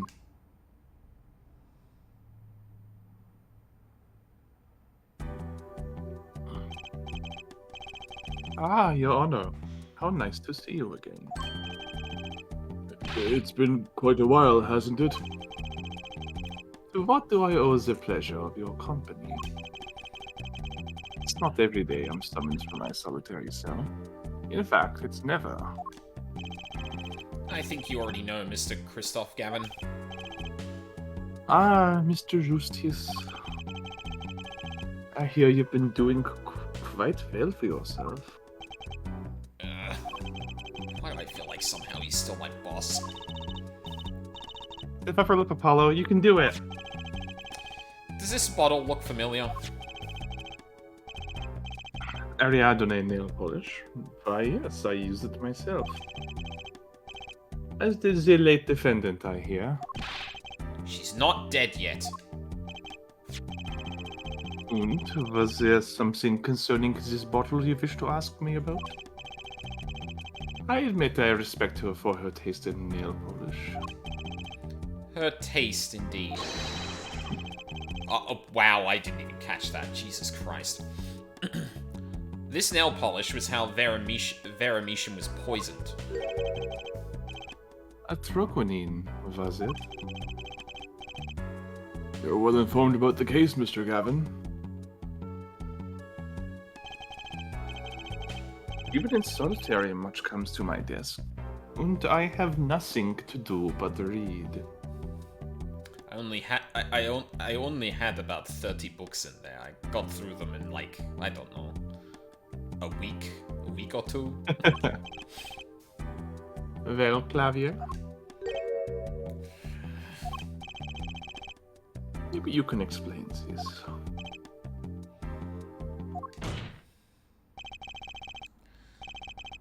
You're being accused again. By him. Again. Ah, and you agree with his accusation, do you?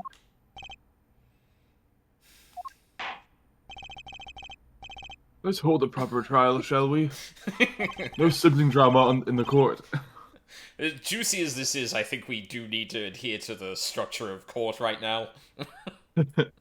Kristoph Gavin, your testimony, please.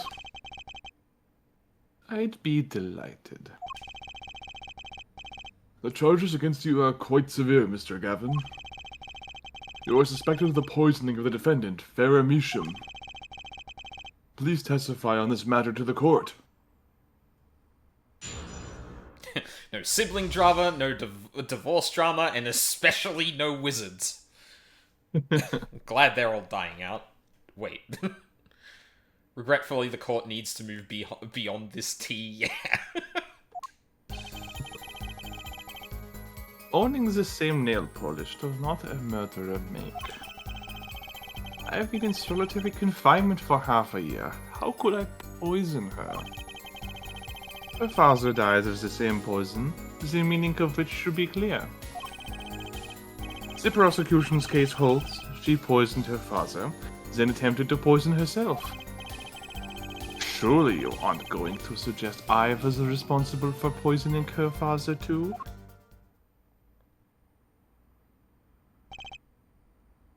Well, Since you asked.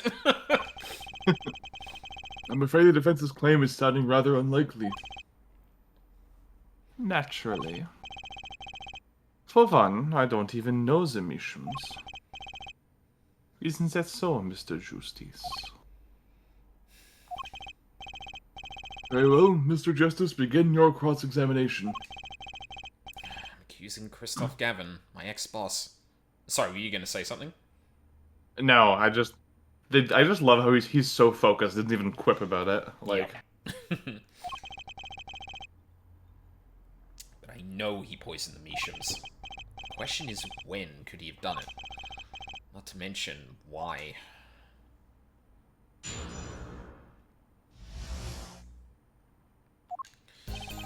right off the bat. Oh, wow, okay. Yep. Well... I mean...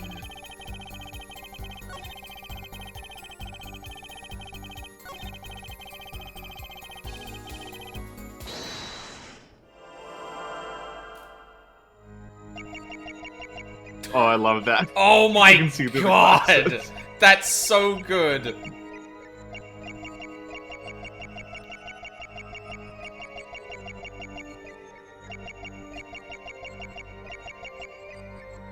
You can actually see his eyes, that's fucking great. Yeah, it's so cool. What the fuck? Huh?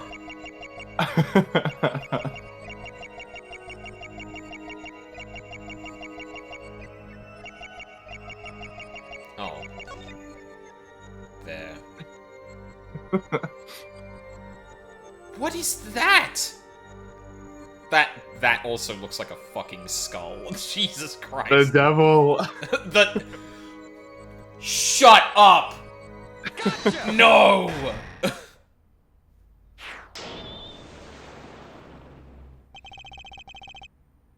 It was you who killed Drew Measham. I'm bloodthirsty of your new mentor, Mr. Wright. Oh, really?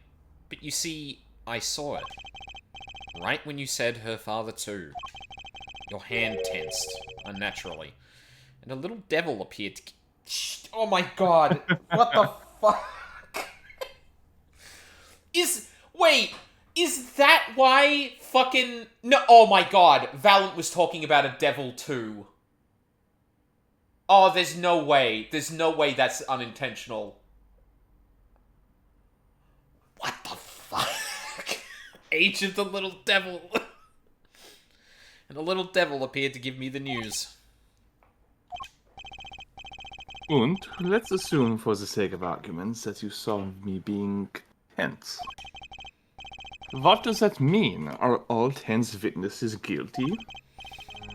And tell me, was Drew Measham fond of nail polish too? Sorry, but there's more than one way to poison a man. You don't need nail polish to get to someone's mouth.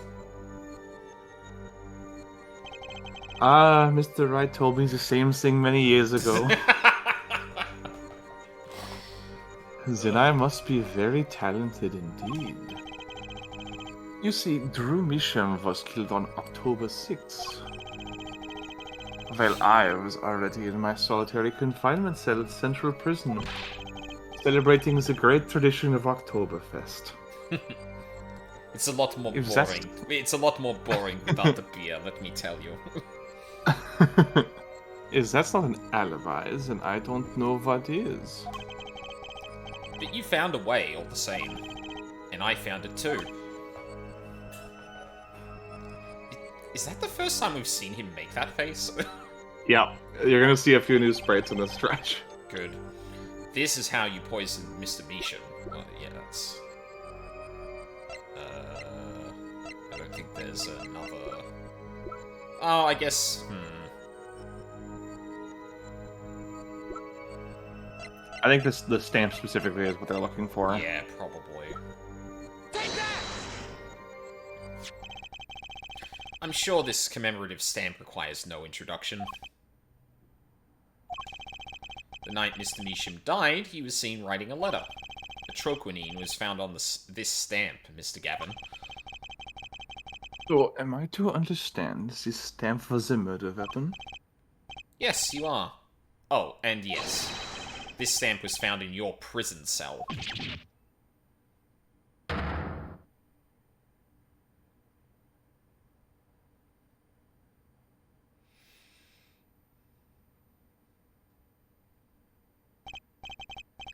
That is all, Your Honor. Order, order, order. Poison the back of the stamp. After Drew Measham was killed, someone paid a visit to this witness's cell. Phoenix Wright. Daddy? That's when he found the stamp. You made Drew Measham write you a letter. That's how you killed him. What? My. Ara. Oh, God. You've upset my poor brother to the point of uselessness. Oh, that would probably work on me. Oh, no. Oh, no.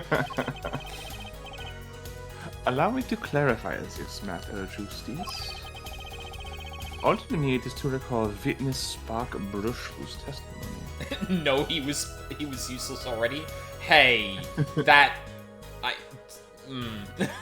I mean... Mean to him. Mean to him, yeah. I try not to recall Spark Brushel. Yeah. Recall witness Spark Brushel. Oh, not focused. Oh, wait, Stupid sweaty Brushel. Yeah. I tell you what, though, he's remarkably good at investigating. Unpleasant, nonetheless, but we can't all be perfect like me.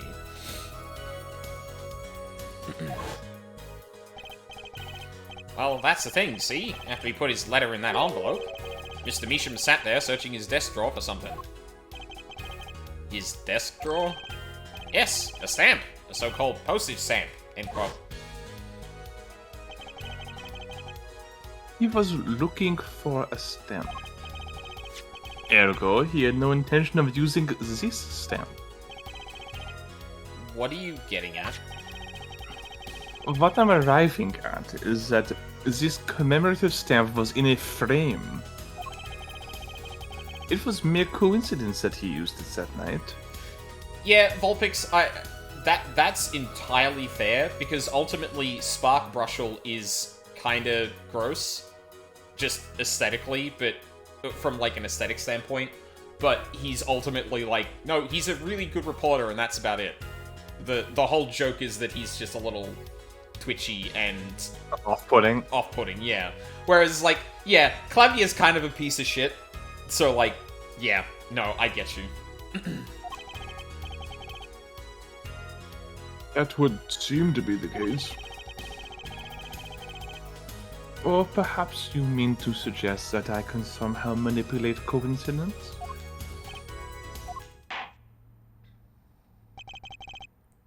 He does have a point. How would this witness know if the victim is going to use that stamp? Without that, he couldn't have planned the murder. What? Really, Clavia? You should be seeing through these weak-spined bluffs by now. He's right, though. Become the human cute, yeah. I do appreciate that, like, Clavier's clearly having a crisis here of, like, oh my god, he did do it, but he just doesn't know what to do. How could anyone have known Mr. Measham would use that stamp that night? Least of all, Kristoph Gavin, locked away in his cell. Well, it seems the defense has run out of things to say. You assume he has something to say in the first place. I believe the defense's bluff has been called. The defense's bluff. I'm not so sure I agree with you there, Kristoph. Clavier. Honestly, I wanted to believe you. But the defense wasn't trying to get away with a bluff. You were, Kristoph. What are you saying? Prosecutor Gavin? Herr Forehead, what was your accusation again?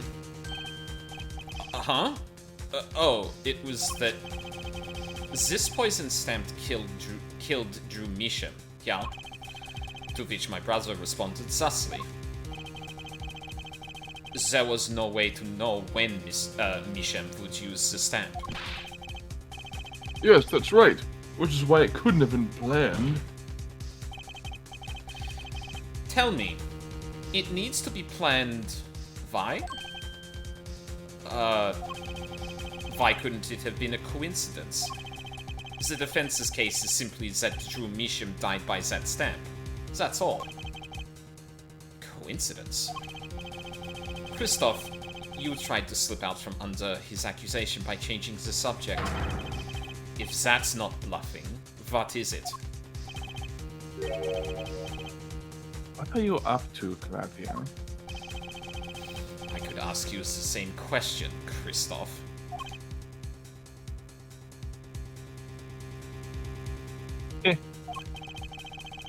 I silence the defense with the fewest words possible. It's called efficiency.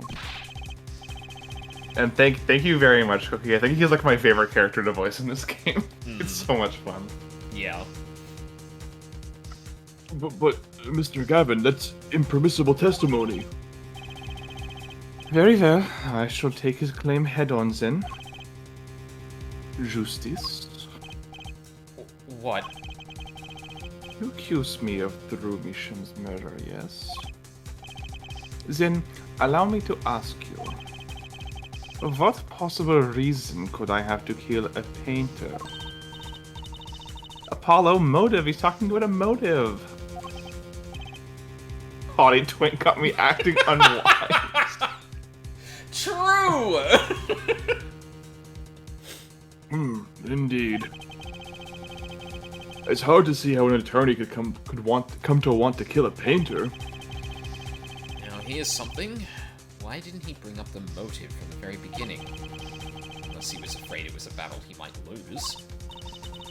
So, what does it mean? It means there might be a weak spot. Maybe I have some evidence to prove a motive. Motive for murder. This is a vital, if not the most vital element in this case. It is in the Ace Attorney universe. You can prove beyond a shadow of a doubt that someone actually committed the murder, and they can always fall back on the. But why though? Evidence. Why did I do it? Evidence. Yeah, exactly. Solid proof of this motive. Like, what the fuck? Yeah. I'd say it's about this vital. That's pretty vital. It's gonna target my vitals. Going through this no matter what. Understood, Your Honor. I'd like to present evidence.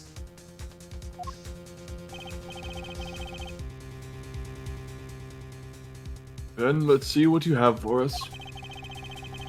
What reason did Kristoph have for wanting to murder Drew Measham? That is a very good question. Oh, I never actually looked at this. There's an address on here. A name I've never heard of. At least I think so. It's too blurry to read. That's good. Someone should mod in the Yu-Gi-Oh! Losing life points, the sound effect when you lose health in this. Yeah, that'd be awesome. Stamp. So the Grammaries, isn't it? Why did Mr. Wright give me this letter right before the trial? What could it mean? Wait, didn't he not have... Oh, Phoenix, are you up to your old tricks again? yeah. Did you... Fucker. Oh my god, no. There's no fucking way. I love that Phoenix is like, damn, I got fucking got because I presented, forged evidence. Anyway, Apollo, here's forged evidence to prove your cases. Like... Okay. What reason did Kristoph Gavin have for wanting to murder Drew Measham?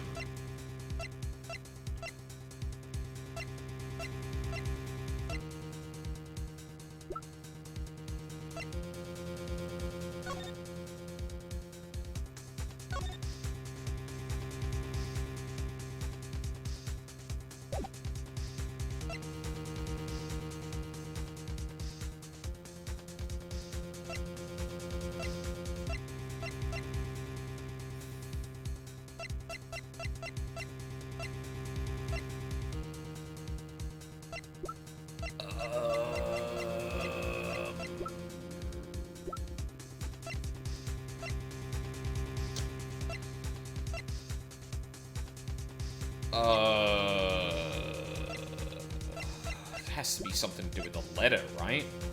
It's really the only connection... Sorry, go on. What's the last line of the letter again? Contains 2 sheets of writing paper. No, like the last line of the actual letter. Oh. I need not remind you to speak of this to no one. Yeah. Silent. Yeah, why would you want him to silence him? And there's... Yeah. Take that! Yeah. Kristoph Gavin's motive becomes clear when we consider why the stamp came to Drew Measham's studio in the first place. And why was that? Forgery, Your Honor. Go back 7 years. Drew Measham accepts his first job creating forged evidence. I've seen that before. A page from a diary, wasn't it? Magnifique Grammary's diary? When attorney Phoenix Wright lost his badge, yeah. This was the evidence he presented to his loss. This evidence is a fake, yes. But did Mr. Wright request the forgery be made? That was never proven. Objection! The defense attorney on that case was Phoenix Wright. Who other than him, drunk with the prospect of victory, could have done it? And Clavier, like, finishes making his sentence, looks back at Apollo, and he's just like... Yeah? Clavier, come on. you can do it. And I would say... Just out of curiosity, do you remember this letter? This is the first page. And this is the second.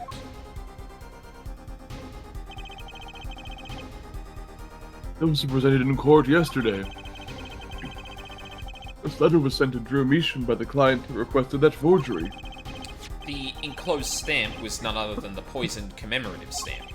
Drew Measham drew his last breath just the other day. However, the motive for his murder was already 7 years old. 7 years old? The client who requested this forgery was very cautious. He tried to erase everything, and anyone with connections to the forgery. To keep them from talking? But he made a mistake.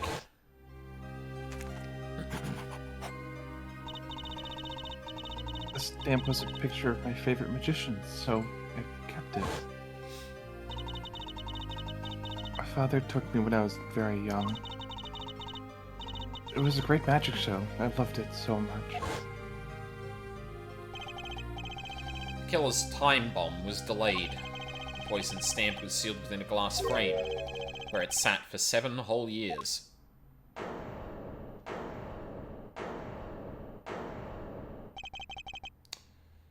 Herr Forehead, do you understand what you're telling us?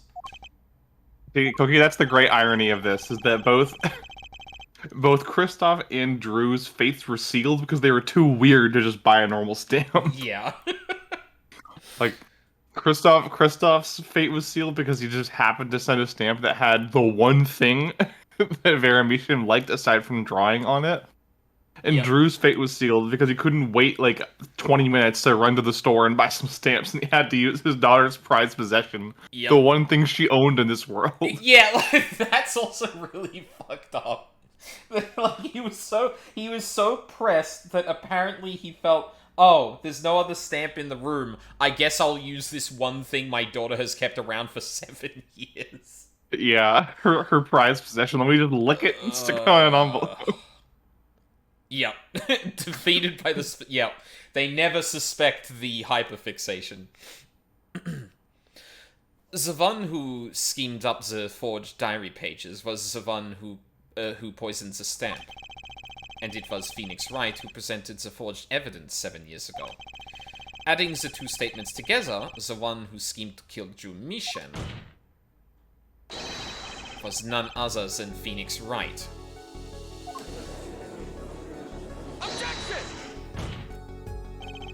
Sorry, but that's not how this is going to go down. Do you think Phoenix has $100,000 to just spend, Clavier? Let's take a look at Phoenix Wright's bank account history. Oh? Then how will it go down? I checked through the records on that case when I found this. 7 years ago, just before the trial began. Oh, old boy. Here. What's this? I don't know. I just got it over there in the hall. They told me to give it to the old boy in the blue suit with the spiky hair. Release your tax returns, Mr. Wright. And one more thing. I'm sorry to have sprung this on you so suddenly. I received the files from your previous attorney only yesterday. I understand I am asking the impossible of you. Yes, well, you haven't really told me what happened yet. All we did was play cards. Okay, I love the headcanon that the reason why Phoenix Wright can afford to do so much pro bono stuff is because the one time he defended Edgeworth just paid him like so much money that he's been coasting on that for the rest of his life. Yeah. Pretty much. Phoenix Wright was put on the case the day before the trial started. He didn't have time to request a forgery. It's the day before. Now here's a question. Just who was Shady Enigma's previous defense attorney? Oh my fucking god. Oh my god. Kristoph!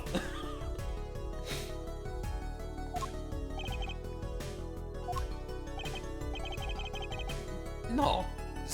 This can't all be... But it is all true. There was another man, a defense attorney with a badge on his collar. It was you, Kristoph Gavin.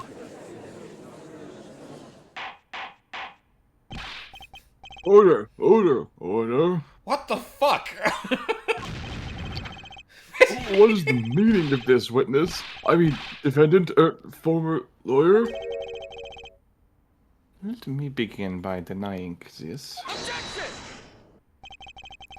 It's easy enough to look up, Mr. Gavin. And impossible to prove if you can't. Attorneys are registered with the court the day before the trial begins. In other words, no record remains in the court. How exactly did you intend to prove Phoenix Wright's claim? That would be difficult. I'm afraid this line of inquiry won't yield. Herr Forehead, are you sure you don't have evidence? What's wrong with Prosecutor Gavin? He looks clammy. Evidence. Evidence that shows this man, Kristoph Gavin, requested that forgery 7 years ago. Clavio. Just prove it. Clear up these doubts now, or I swear I'm off this case. I must have thought of some evidence, Apollo. Prosecutor Gavin looks like he's in physical pain. That darkness. I have to pull that darkness out. Apollo, phrasing. And proof is the only way I can. What proves Kristoph Gavin's link to Drew Measham? Well, Mr. Justice, you can claim Kristoph Gavin requested a forgery of Drew Measham 7 years ago. Prove it. It can be proven. Is the letter not enough? Simply ridiculous. Why even discuss it? The evidence does not. Are you telling the truth, Apollo Justice? I am. Then, I say we give him the benefit of the doubt. Very well, but if you're wrong about this, be prepared for a penalty. Oh. Your Honor, you do the defense an injustice. Mr. Justice is clearly passionate about his claim. I think you've threatened him with only 2 pips for long enough, Your Honor. Should the penalty not match his passion? I'm kind of surprised they didn't use the scary sprite for that one. Or like the slightly shadowed sprite. I haven't given a penalty like that in a long time. We stopped doing that after the second game when people complained about it. Yeah. Well, Mr. Justice? Fine, Your Honor. All I have to prove is any kind of link. Something that ties Kristoph Gavin to Drew Measham. And I have something that clearly does the job. Very well, Mr. Justice. Present your evidence. Show us the link between our witness and Drew Measham. I mean, it's the letter, right? Yeah, I mean that's the only thing that you know ties them together definitively. Yeah. And I think it's the only piece of evidence you haven't ever had to present. Yeah. This evidence proves there's a link.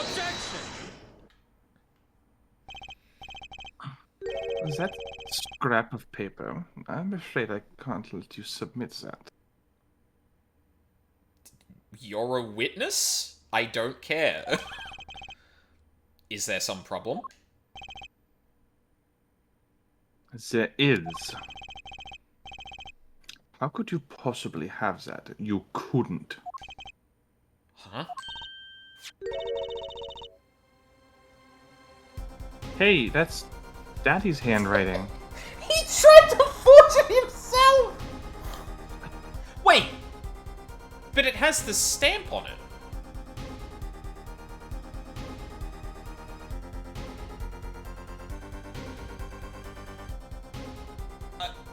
Wait, whoa, hold on. No, that's not adding up. Although that is still funny to consider fucking Phoenix, like, Phoenix tried to fake it, and especially considering on the fucking back is the word Drew Measham. Like, there! That'll prove that he wrote this. Mr. Wright's handwriting? What's the meaning of this? Ah, I see now. Yes, of course. What do you mean, of course? I just remembered I had a visitor yesterday. Phoenix Wright came to my cell, except I wasn't there. Phoenix Wright? When I returned, I saw he had something of mine in his possession. Of course, I had no intention of letting Kim get away with reading my private mail. Mail? You mean this letter was in your cell?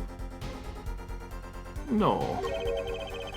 However, it appears Mr. Wright has yet to be cured of his bad forging habit.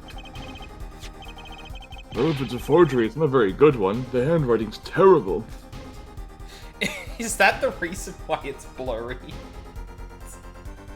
Like, is that the diegetic reason Apollo can't fucking read it? Is because Phoenix's handwriting is so terrible. Oh god, that's amazing.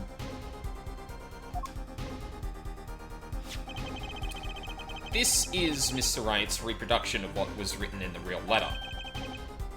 Reproduction? When Mr. Wright visited Kristoph Gavin's cell, he brought with... Fucking... God. Are you saying he committed 2 federal offenses in opening someone's mail and recording them without their permission? Wait a minute. He wore that thing into the courtroom. Mr. Wright, 1,000 years jail. I think we need to re-educate him on what fruit of the poison tree means. Yeah. He brought with him a small video camera. What? Ooh.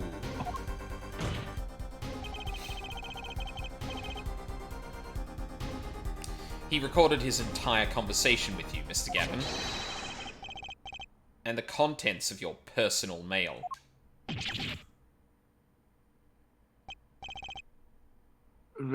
Regardless, this mockery of a piece of evidence will never be accepted by the court.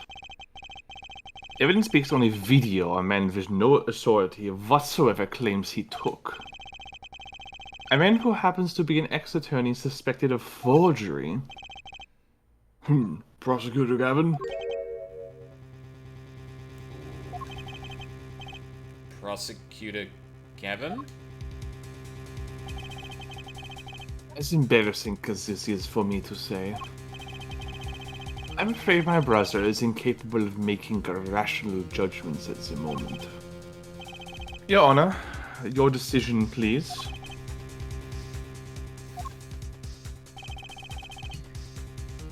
The defense's claim is denied. What? Only actual evidence is permitted in a court of law. Please remove the defense's evidence from the record. No! Oh, better luck next time, Justice.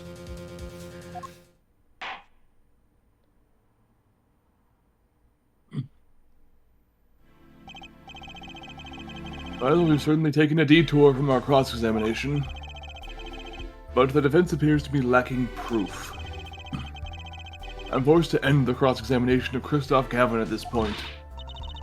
Apollo, do something. I'm thinking, but without evidence, I don't have anything I can use on him. Very well, this ends our special witness's cross-examination.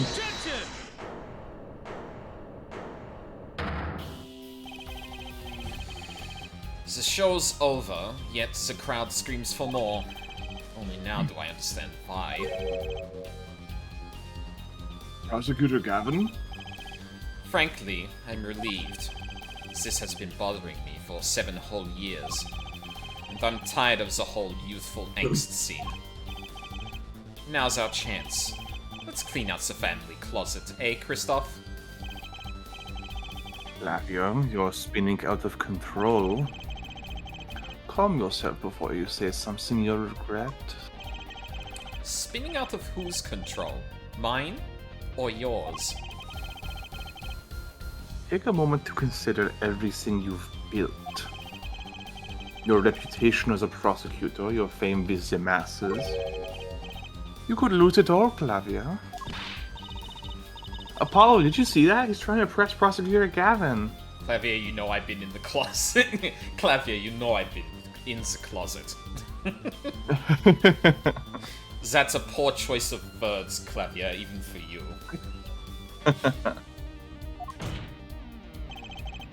Prosecutor Gavin, try to remember. What's really important to you? You amuse me, Forehead. I couldn't forget what's really important to me, even if I tried. In fact, I haven't. Not even once. 7 years ago. Took me 7 years to grow my hair out like that. Finally. You just couldn't resist, could you, Herr Wright? Resist what? Presenting solid evidence? Might I request we put the current cross-examination on hold? The prosecution would like to call a new witness. Okay, yeah, we don't need the whole fucking thing here. Thank you. I'm familiar with the trial. I've watched the video several times. You sure you didn't, Clavier? Because it seemed like you did. Didn't you find anything unnatural about it? Natural? Well, you did seem unusually well prepared. I mean, Mr. Wright had only just presented his evidence. And the next moment you call in Drew Measham. It's almost as if... What?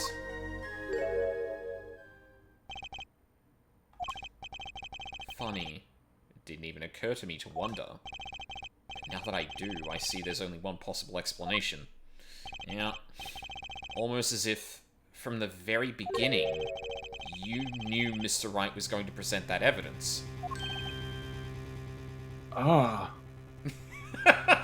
Claudia being like, haha, Zenfud with Apollo right now. Yeah.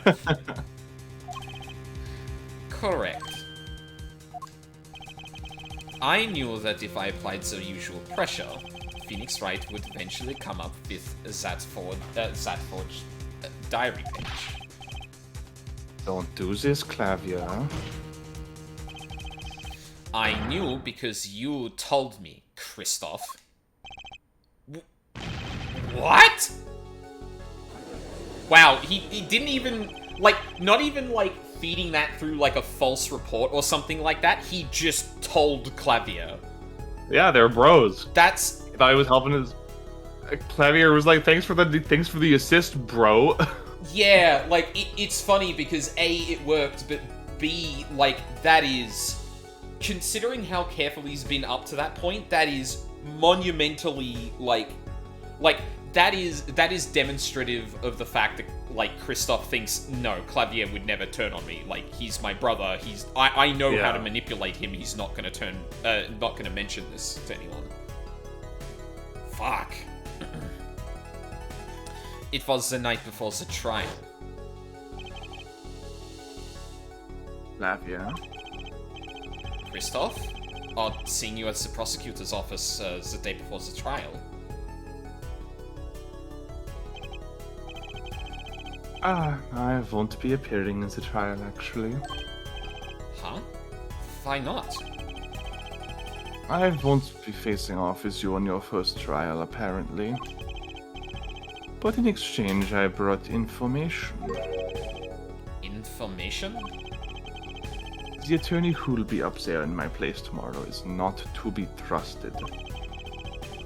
Don't even give him the benefit of your respect. Listen. I want you to call in a special witness. Then... I wondered about it at the time. How did Kristoph know so much? Prosecutor Gavin. Kristoph. We were supposed to face each other in that trial. A fair fight, brother to brother. I deserve that much. You let me borrow the victim's belongings. You showed me all your research on the case. Victim's belongings?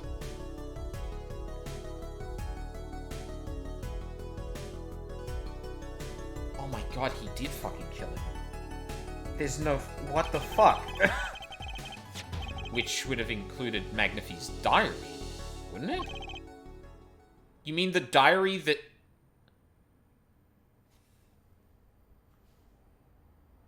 Kristoph was gonna use forged evidence against Clavier? Is that the implication? Yeah, he already had it all ready to go. Like, he was only replaced one night before the trial. He paid for that shit, like, ages in advance and had it ready so that he could win a high-profile trial and make himself lots of fucking money.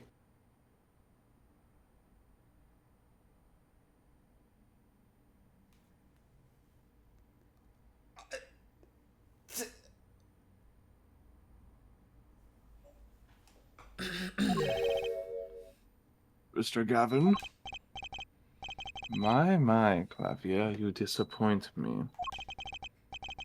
Fine trees, yet miss the forest. You're the one missing the forest, Mr. Gavin. You can't sweep this under the rug. Not anymore. Tell me what was going on behind that trial. Why not? I've achieved what I came here to do. I see no harm in a little reminiscing. Apollo. I think we're finally going to shine a light on the black belly of this thing, Trucy. We've done everything we could. I hope it's enough. 7 years ago, the day before the trial, I visited the detention center at the request of my client, Zach Gramery.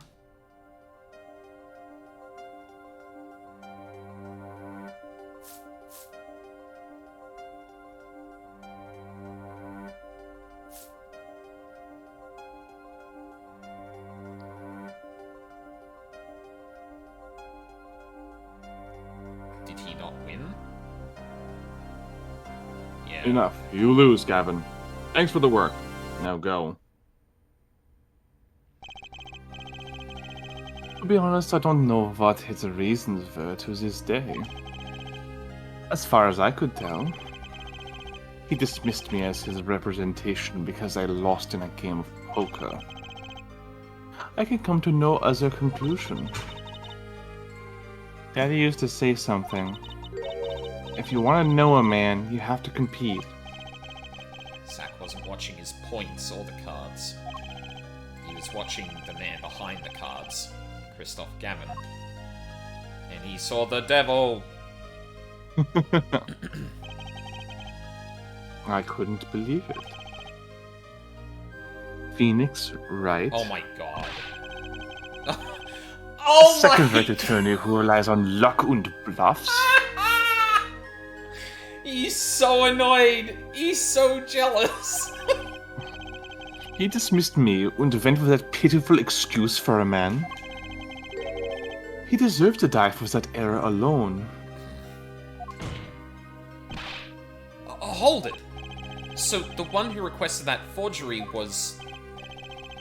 Oh, I'm not admitting to anything. My point is, these two men shamed me and I could not forgive that. Phoenix Wright and Zach Gramery both deserved what they got. So you asked Mr. Measham to forge that evidence, so you could win? But then, when you were dismissed as Zach Gramery's attorney, you used your forged evidence as a trap. You fed me information about the forgery you made. Then you gave your dirty evidence to him. You're free to imagine what you will. My point is that all I had imagined came to pass. Everything went perfectly.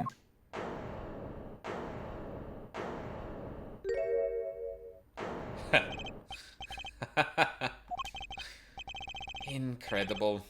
If I wasn't laughing, I'd weep. Prosecutor Gavin? Perfectly. You're mad, Kristoph. Stop fooling yourself. What are you talking about, Clavia? Tell me, how did that trial end? Cancelled. When the defendant vanished. Ah, I get it. So, Kristoph, you've been living in fear for 7 years. What? You were afraid your forgery would be revealed and your reputation trashed. You couldn't leave things to chance. So you watched everyone involved with the case for 7 years. You know, he always felt like he was being watched. That's what he said, every day, for 7 years. I felt it too. Journal's sure he is being watched, end quote. Don't you wonder why Zach Gramery got rubbed out after 7 years? God, don't say it like that. Right after coming into contact with me? Wait just a minute. Zach Remmer was seen by this reporter? How is that possible? Was he alive after being gone 7 years?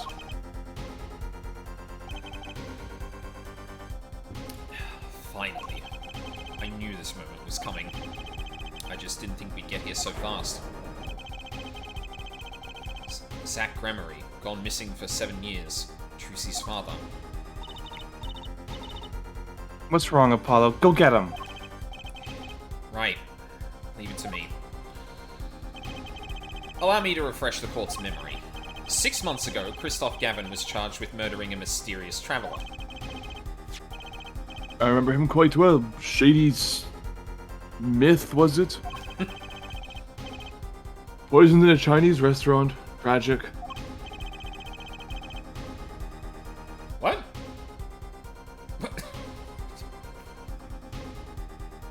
Your Honor, you're proceeding over this case! What the f- The details don't really matter right now. What matters is that traveler was Zach Gramery.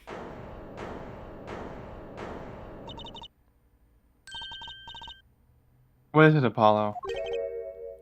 Huh? Keep going. We'll talk about it later. Aw. Did she already know? Someone please explain this. Mr. Justice, can you explain this? It all started 7 years ago. The great magician, Magnifi Gramery's death started it. Magnifi Gramery's death and his student, Zach Gramery, the suspect. Whoever defended Zach in court successfully would be famous beyond belief. Thinking that, Kristoph Gavin did the unthinkable. He forged evidence.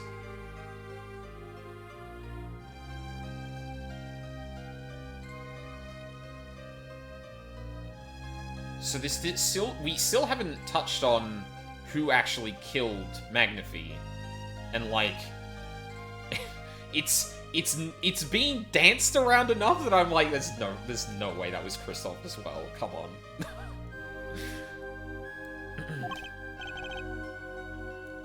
Rue Meacham? Actually, it was his daughter, Vera, who really did the work. You took precautions when you had that forgery made, didn't you, Mr. Gavin? Precautions? To keep people from talking, of course. He ceased to know too much. Leaves them alive won't still be nothing but trouble. That's when you planned your poisoning of the forgers. Atroquinine. Applied to a commemorative stamp.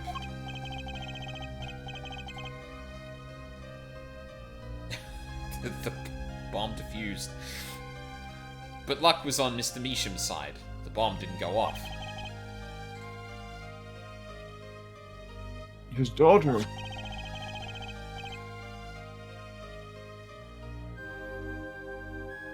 She saved him by taking the stamp. I see. But that wasn't the only bomb he set up. The Ariadone nail polish, of course. You noticed something when you requested that forgery. When Vera Meacham is nervous, she has a bad habit. A tendency to bite her nails. Ah! That nail polish was her good luck charm. She was almost kidnapped once. Since then, she's been... well, you can see for yourself. She refuses to leave the house. That person gave me a good luck charm. Or when I absolutely had to go outside. Protects me. Yes. Apparently she received something. A gift.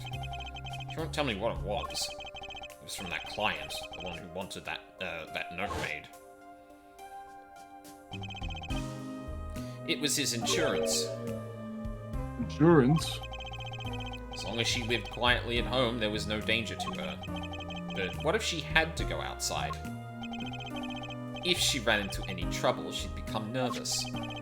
and the nail polish would do the rest. His time bomb sat there for 7 years, and then they went off almost simultaneously.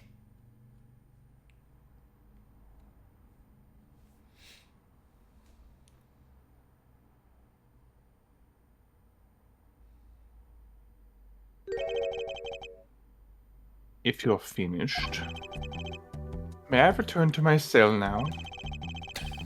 I'm not accustomed to standing for such long periods of time. No? You've just been accused of murder, Mr. Gavin.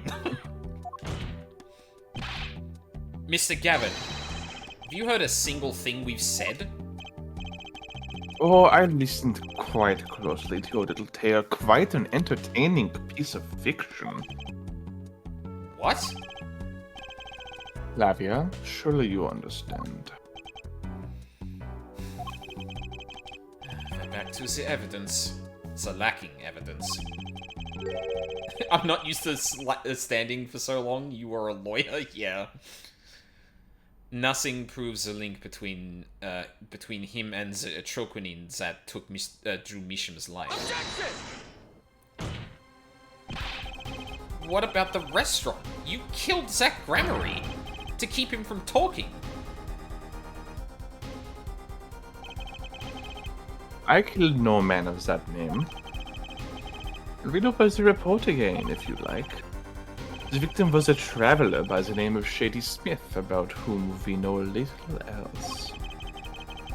You can't seriously think I knew he was that particular fugitive. Okay, then why did you kill him? I plead my right to remain silent. Remember, this court did not convene to put me on trial. The defendant's name is Vera Misham, suspected in the murder of her father.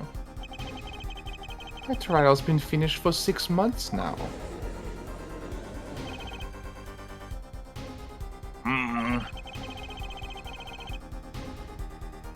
I'm afraid we have strayed considerably from our purpose here. This court concurs with the witness. It is defendant Vera Misham who is on trial here. No, but you were doing so well, Apollo. As long as there is no evidence to support the accusation against him, this course of inquiry cannot find Vera Misham innocent. Your Honor, Phoenix Wright spent 7 years collecting this evidence. Yes, Phoenix Wright does a lot of things I wouldn't recommend, Mr. Justice. You still don't get it, do you? Let us assume there was poison in the nail polish. Who then was responsible for causing Vera Misham to bite her nails? Oh, shut the fuck up. Phoenix Wright is not a lawyer, dude. Yeah, he was disbarred. I don't think we want to make. I don't think we want him as the standard here. What? It wasn't me, I know that much. He's going back to the intention thing again. That little snake. The one who brought that poison to her lips was you. What? Evidence is everything. There is nothing more. I believe this discussion has reached its conclusion. Your Honor. Mr. Justice, you have performed admirably well for a novice attorney. I respect your partner, Phoenix Wright's determination as well. However, without direct proof, you have nothing. Isn't that right, Clavia? Unfortunately, yes, Kristoph. You're right. That is, you would have been right until now. What? Did the news not reach your desk in solitary? The eyes of the nation are on this courtroom today. This is the trial case for a new judicial system. That's right. I totally forgotten. The juris system. Juris, you say? The current judicial system has been deemed too closed off from society. This new system attempts to inject the wisdom of common citizens into the law. Common citizens' wisdom? Is this some kind of a joke? What could we possibly gain from doing this? Entrusting our judicial system to a mindless, emotional mob of irrational mouth breathers? Common citizens have something called common sense. Common sense is not restricted by the law. Nonsense. There is only room for two in this court, me and the law. Oh my god, that's an amazing sprite. Keep the riffraff out. Out, I say.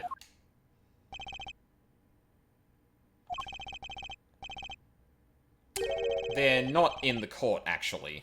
They're watching everything by video camera. Oh my god, they turned to the fucking... That's really good. I didn't notice that. Oh my god.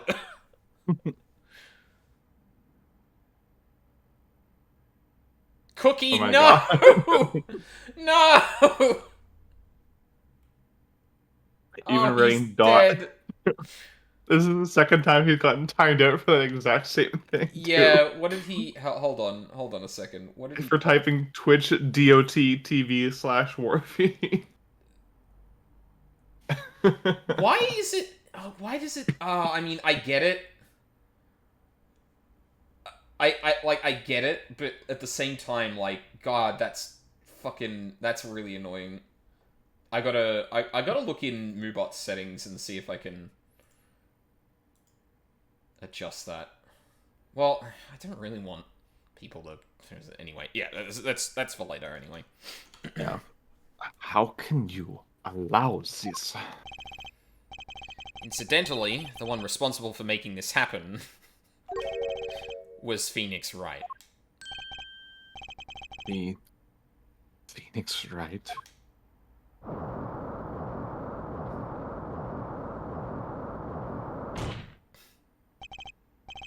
So, everything was leading to this. Of course. Right. Right. Right.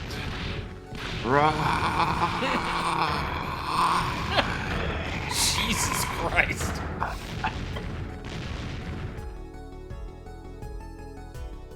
Holy shit! I won't accept. I can't accept. This is no court. Law. The law is everything. Law is absolute. You let ignorant swine soil your courts? Kristoph, it's over. A new sprite for him as well. Yep. Clavier. The law is absolute. You can't be serious. What? Odd. Thought you spent your life looking for loopholes. The law isn't absolute. It's filled with contradictions. Law is the end product of many years of history, the fruit of human knowledge. Like a gem polished to a gleam through trials and errors. It is this fruit we receive and pass on and face in our time. And it is always changing, growing. Nurturing it is our task as human beings. Except for you, Kristoph. You aren't changing. You've stopped. You're not needed anymore. That's like one of my favorite bits of dialogue in the Oh, series. yeah, that's really good. I couldn't think of anything to say. Maybe because I still haven't seen enough. But someday, I'll know what law is. I want to know what law is. And I'll fight to change it if I have to.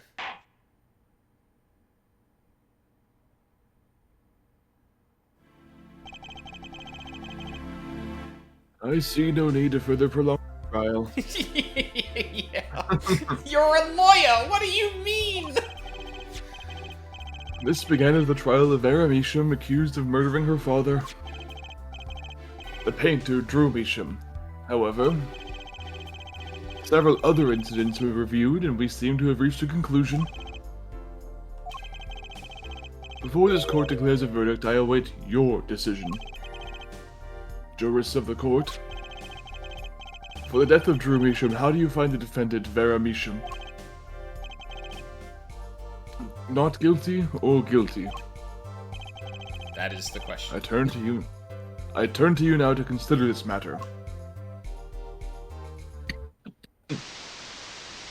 So a little fun fact about Kristoph's breakdown there is the reason that he does that with his hands is they wanted to give him the imagery of like a corpse in a coffin to show how trapped he is. Yep. That's which is good. why he crosses his hands over his chest like a mummy. And apparently like his hair drill was inspired by headdresses that pharaohs wear. Oh, interesting. So he always had that kind of like royal dead like nobility. Yeah, he's and I guess like in his general poses, he's always very like kind of what's the word I want to say? Like he doesn't do like the flair and circumstance or flair and stuff like that Clavier does or Apollo or even like Phoenix does. He's always very like hands to himself sort of thing. He's very closed off in his Yes. body language, Yeah. This ends the trial for this case. Only the verdict remains to be decided. I will say,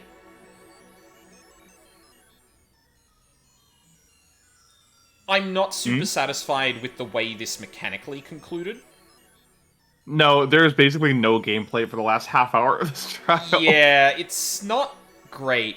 Like, especially considering the things you could try and prove still to, like, really spell it out. And I guess, like, on one hand, I appreciate that it kind of cut to the chase because, like, yeah, it doesn't actually matter what the judge's thoughts on this are. So long as we can convince the jury, like, Kristoph is done. But it means that, like, Kristoph, like, we don't reach the same, like, conclusion that we did in, say,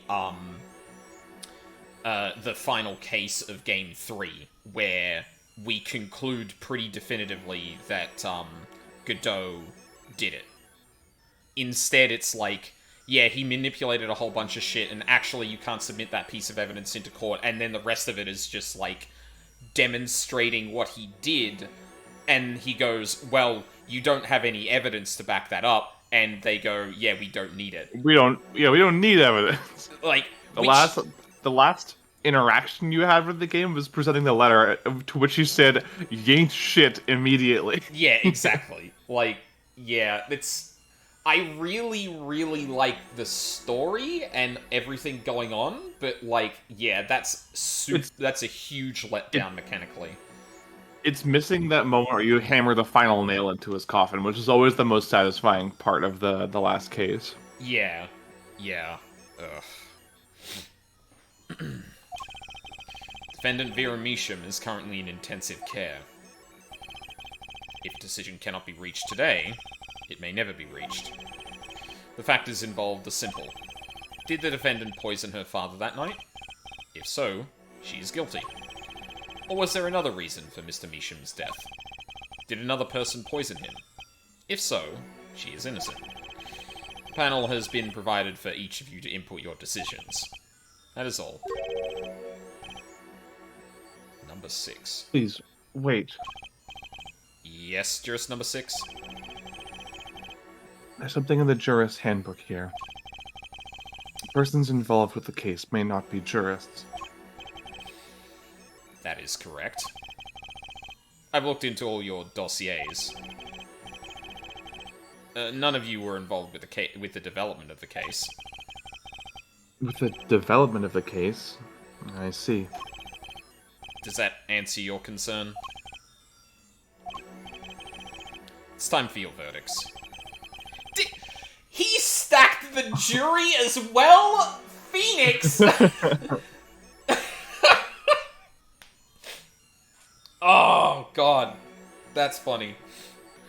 Make your decisions in the case against Vera Measham. After 7 years, the truth is ready to be heard. Judge wisely. Judge well. This is what I call a pro gamer move. Yeah, of course. Oh, for a second I almost thought I could move her hand, but... Ma'am? Oh, I can move her hand. Yeah. Wait, I get to choose? Yep, and there's an achievement for choosing guilty. Oh my god, why? Oh, I can't save the game. Fuck you. Console... What? It's only in the next two games. Basically, it's like a hint system. Oh, that's interesting. Huh. I'm going to assume you would want to turn it off. I don't think it's your jam, but Yeah, probably not. You know what? I may as well turn it off now that I've seen it. You gotta get the Chivo. No, but I... there's a chapter select for function. You can just jump right here and do it later. Yeah, I'll do that later. No, not guilty. Wait, confirm. Wait, no.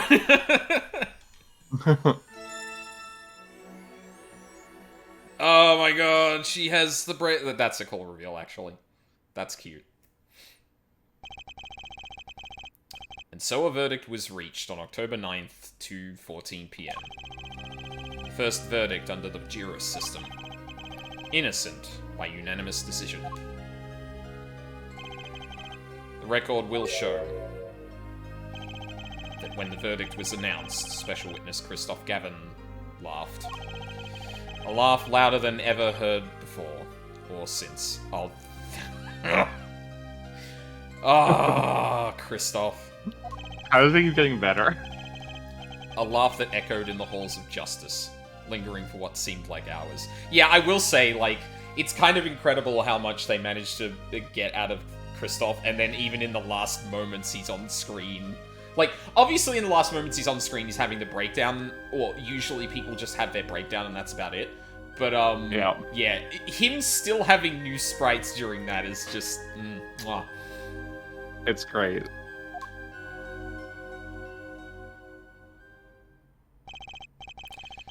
October 10th, 8:30 a.m., the morning after the trial, in an intensive care ward, a true miracle occurred. Vera Misham opened her eyes. I gave her all of Maya's DVDs and that I was given. Vera! Oh, I'm so glad.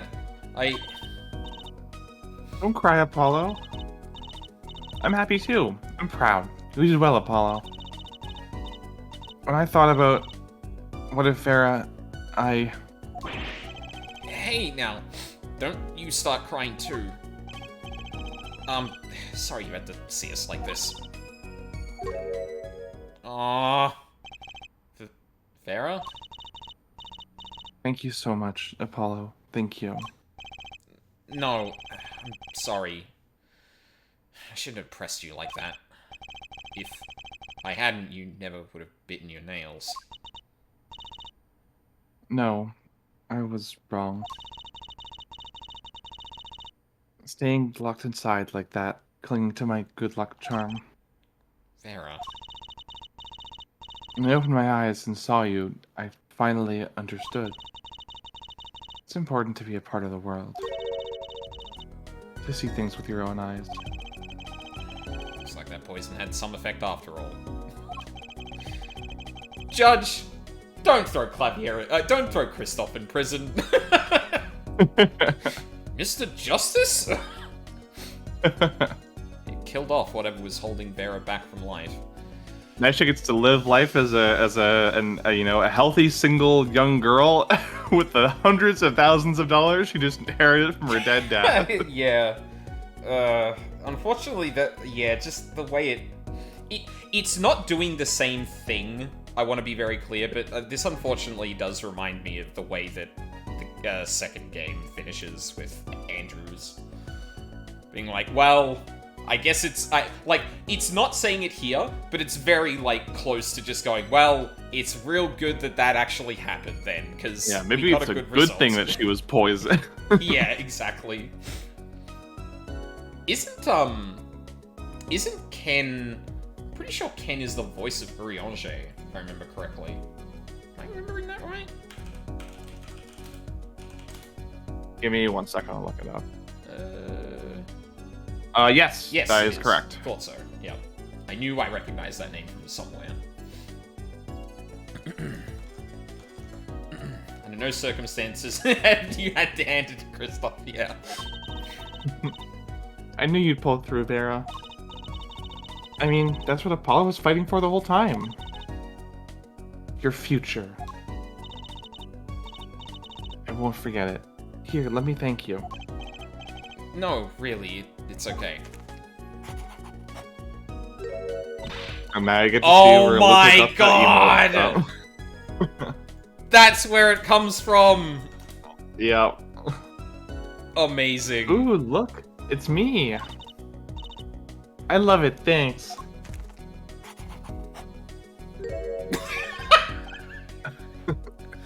Is that me? You really captured your essence, Apollo. Well, I think so, at least. And that reminds me. Do you know where the other lawyer is? The other lawyer? Oh, you mean Daddy. Except he's not a lawyer anymore. It's my fault, isn't it? I'm sorry. Oh, no, that's not what I meant. No, it's okay. I'm through looking away from the things I've done. I hope I can look him in the eyes again and someday and apologize.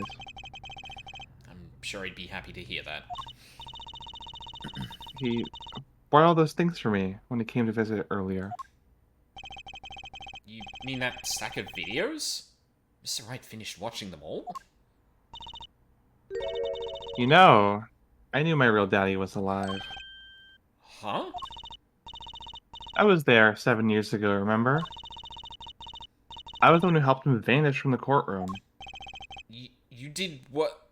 How? I'm not telling. He promised me that day he went away.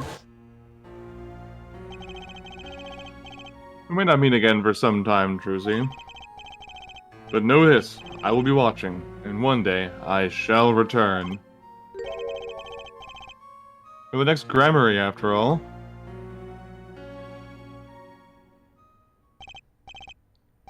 Oh, Trucy. In the end, he couldn't keep that promise, could he? It's okay. Phoenix is my daddy now. Even if he can't really play the piano. That he can't. Oh, and I've got you too. Even if my voice is kind of loud sometimes. Glad I made your list. Hey, come to think of it. Where is Daddy? The one who can't play. Do you know Apollo? I think he said he had to meet someone. I wonder. Maybe it's a new mommy. More likely to be a daddy, but... Oh, Trucy? Yeah, Vera? I was wondering, could you show him to me once more? Sir Hat, was it? Sir Hat. Oh, he's not been knighted. I Yet. was gonna make a joke about that, god damn it. Here goes. Do us an impersonation, Mr. Hat. Objection! Not loud enough. And I like Miss Magic underwear better anyway. That's magic panties, Apollo.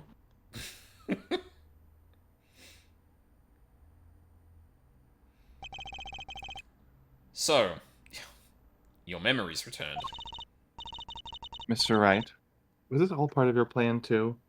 Just look away, Smug, please. Yes, good. I don't know what you're talking about. When I lost my memory, I was reborn as Le Miroir. But you knew my true identity, didn't you not? That's why you chose me as one of your jurists? You're thinking into it too much. Besides, there was no guarantee that regaining your memory would make you happy. Of course, it's a happy thing. For so long, I thought I was alone. But now I know I have children. 2 dear children. Feels like they're my children now, shit lips. Yeah. Should have been there for him, idiot. Well, to be fair, she has a good excuse. Zach doesn't, but yeah. I'm so proud of them. This too, I think, is thanks to you. Are you going to tell them? They do not know? Nope. They don't know their mother. They don't even know their siblings. Surely you should tell them that sometime, right? Smug look away Right? again. Right? I will go to them when the time is right. Until then, I... Ah, she's dead. She's so dead. Don't worry, I'll take care of them for you. They're very important to me, too. A little annoying at times, but still. I have to keep an eye on her, at least. Because I'm the only one who knows how she really feels on the inside. Aww. Your bracelet. Yes? Seen a lot of mysterious things these past 7 years. Your bracelets, were the strangest of all. I remember meeting him half a year ago now in Kristoph Gavin's office. And then I met you. 2 fates destined to intertwine. I was there when they crossed. Can't escape from crossing fates. Yep. Never. I was thinking during the break, like, what are the fucking chances that Lamiwa happens to get caught up in a case like this around the time, that this was all going down? God.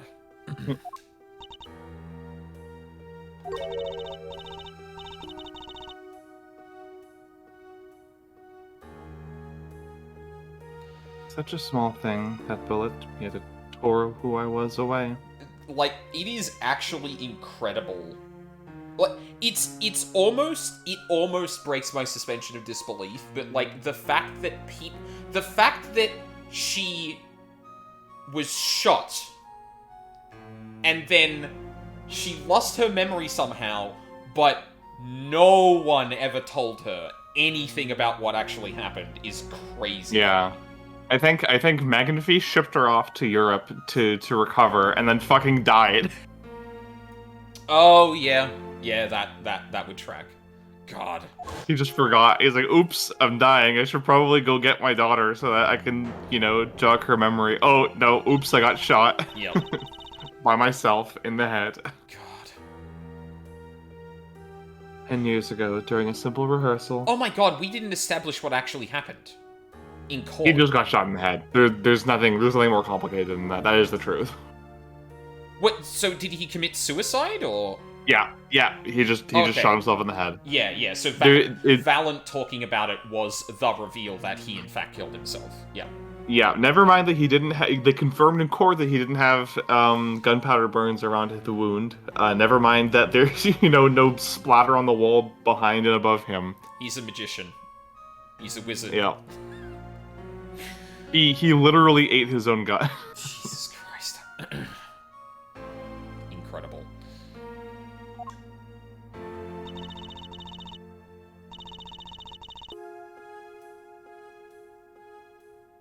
It was a miracle no one died, but I didn't survive that accident. That's why I left the troupe, my family.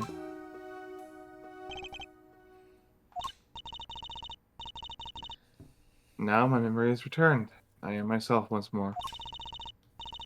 For the first time, I'm glad to be alive, Mr. Wright. Speaking of miracles, Veramisham regained consciousness this morning. Can only hope she's as glad as you are. It is a strange thing, fate. Sometimes a life is taken. Sometimes a life is spared. You know what I've been thinking? People don't die that easily, really. I mean, I got hit by a car like a couple of months ago. Still walking around.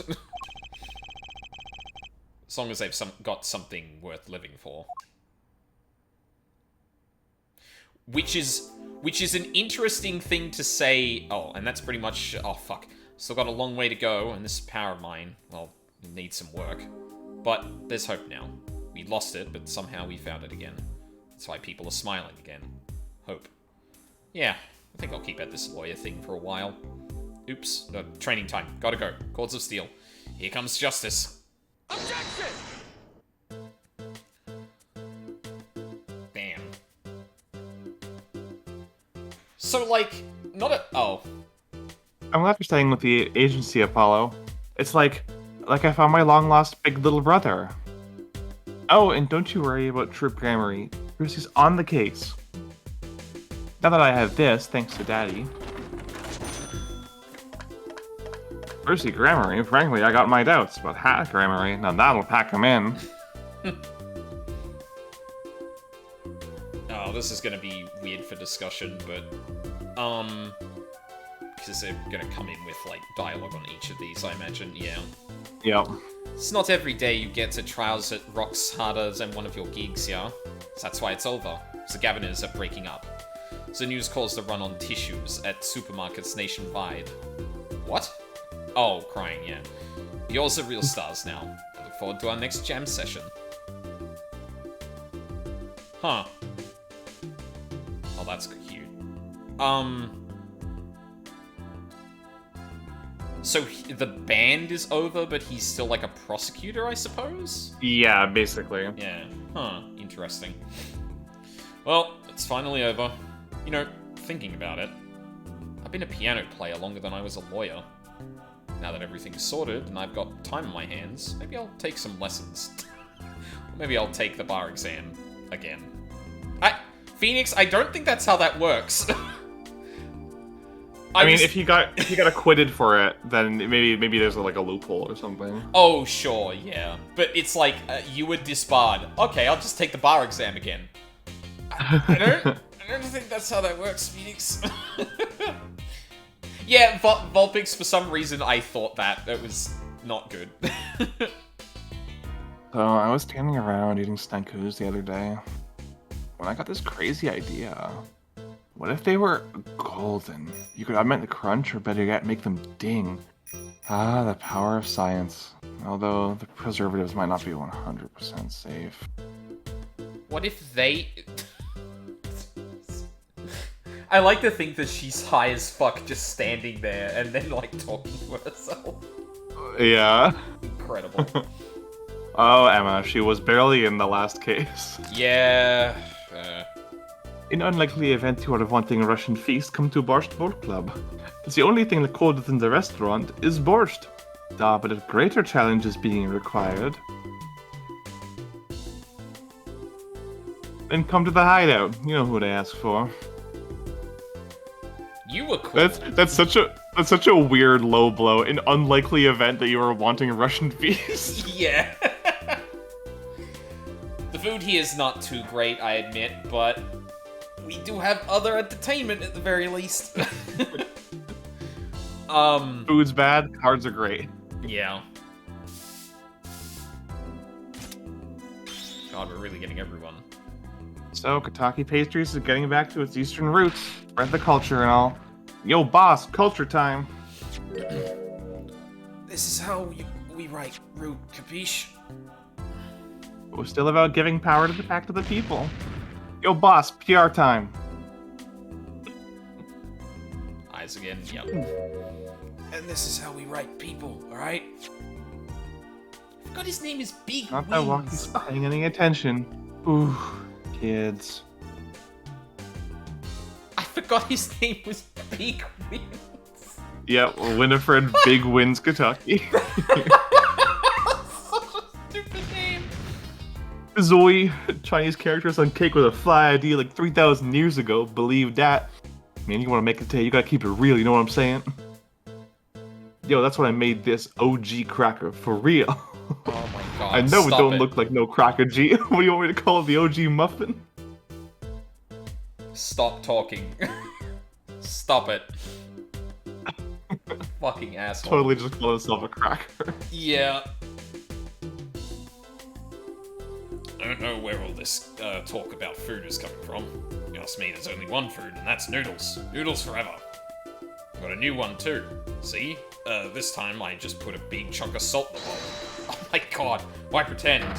Alduden's noodles is about the salt. Salt forever.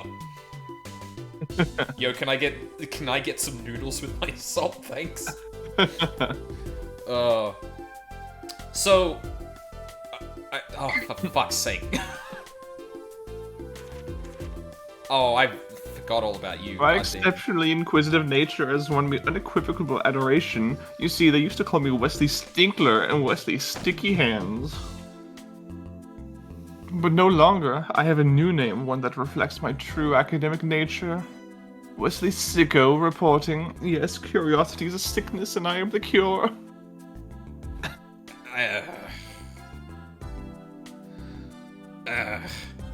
Can we put his photo behind Emma, actually? I don't want to see him. Thank you, Janet Sue. We love you. Who's Janet Sue? The localization director for every game released in English. Oh, gotcha. Aw. I don't know how to thank you all for all you've done. Light has returned to my life, and with it, joy. I may have lost years, but I have gained a treasure. 2 treasures, in fact. I will think of them when I write my next song. I'm not gonna tell them, though. Yeah. That's not gonna trigger a death flag, right? I feel like I should be safe. I feel like I should be safe saying that. Like, yeah, no, I'm 100%. Brusher, brushel. Brusher, brushel. Brushel here, back on the beat with another interview. This time with Clavier Gavin. Sorry, Kristoph. How do I feel about it? No scoop yet, but journalist confidence in mint condition. And... fuck.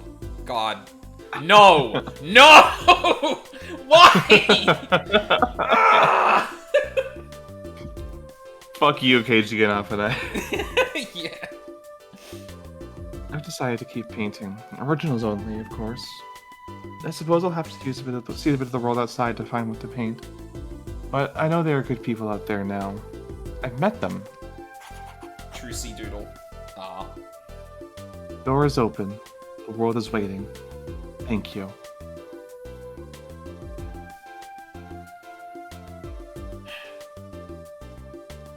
Yeah, woo! Yeah, woo, shoot Takumi. Crazy bastard. Aww. Aww. Hell yeah.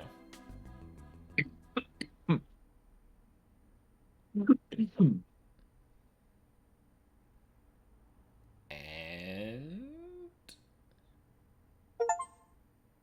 oh, ding. Oh no, they took his beanie off. You've unlocked special business. Cool. He's bald. He is. No, So- not today, video game. Sorry. go on. Before we head off, there is one more thing that I wanted to do. If you're okay with it, Sure.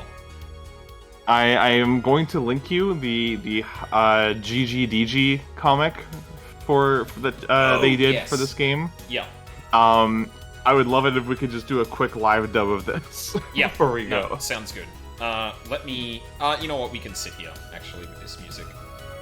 All right. Shoot. When you can, I will get Go it for it. straight.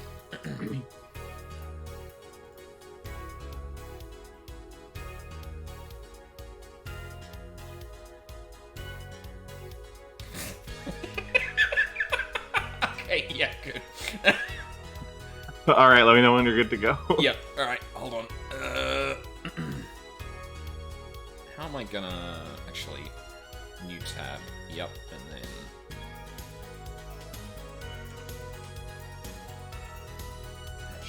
good. And then we go and look at...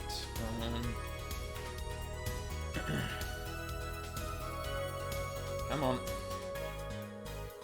No, that's the wrong tab. There we go. Alright, here we are. Cool, I'm ready to go. Alright.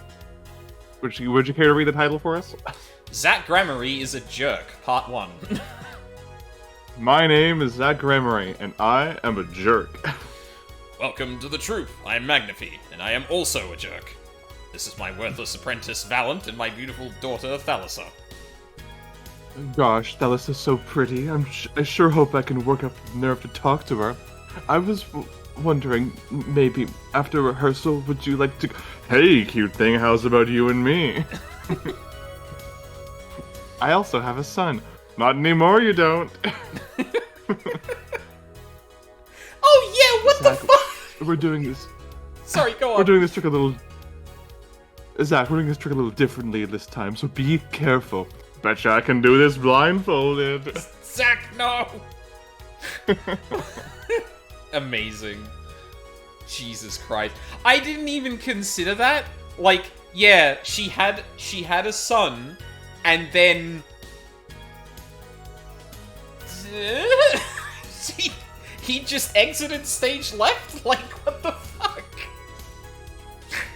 Oh my god. Alright, part 2. Yep, go. Magnify Gramarye is a jerk. Oh, wait. Oh, sorry. Hold on. I don't see part 2. Did you click the link? Oh, because I opened up the individual. That explains Yeah, it. hold on.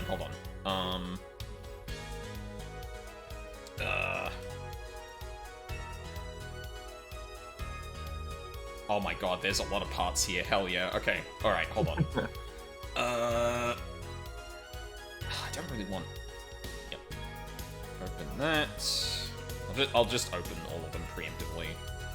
So, like, we don't have to look at the... Oh my god. I just scrolled past that. I just scrolled past the bit with Kristoph on it. Yeah. Incredible. Next. And then the bonus. Okay, cool. Right. Back to it. Come back, Chrome. There we go. Alright. Magnify Gramarye is a jerk. Zach, come to my room and shoot me in the face. Magnify. Well, an order's an order. Ugh, what a creepy doll. Maybe I'll shoot it just because it's stupid looking. Zach. Crap, you're still alive? Listen, I'm passing on the rights to my magic to you. It's up to you to carry on my legacy, Zach.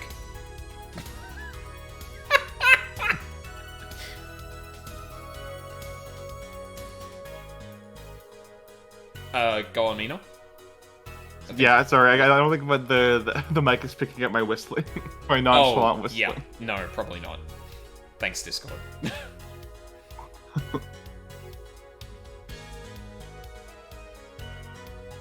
Do. Yeah, it's definitely not. Okay.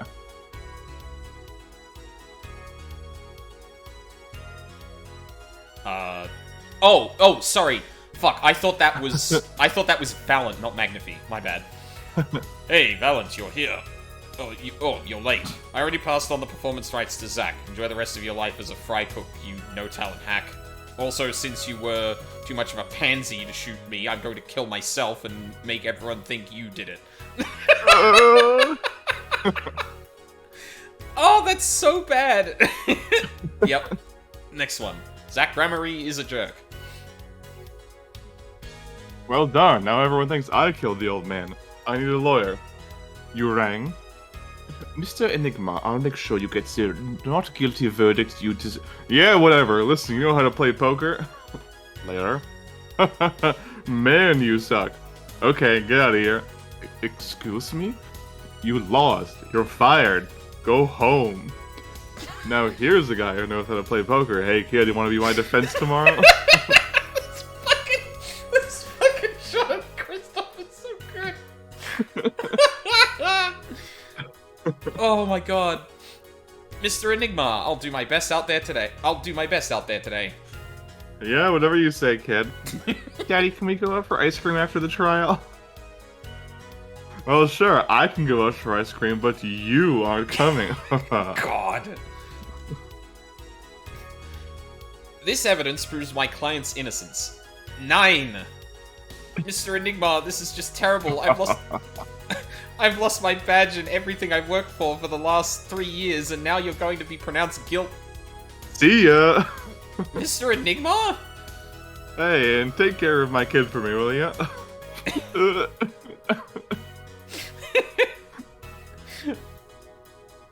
7 years later. Hey, anyone named Felix Wright in this dump? Zach? What's up? Thought I'd drop by to ruin your career again. But first, give that letter to my daughter. What was her name again? Tiffany? Trucy. Whatever, let's play poker. His fucking beanie face is frowning at him too. That's great. Alright, next one. Zach Phoenix Kramer is still a jerk.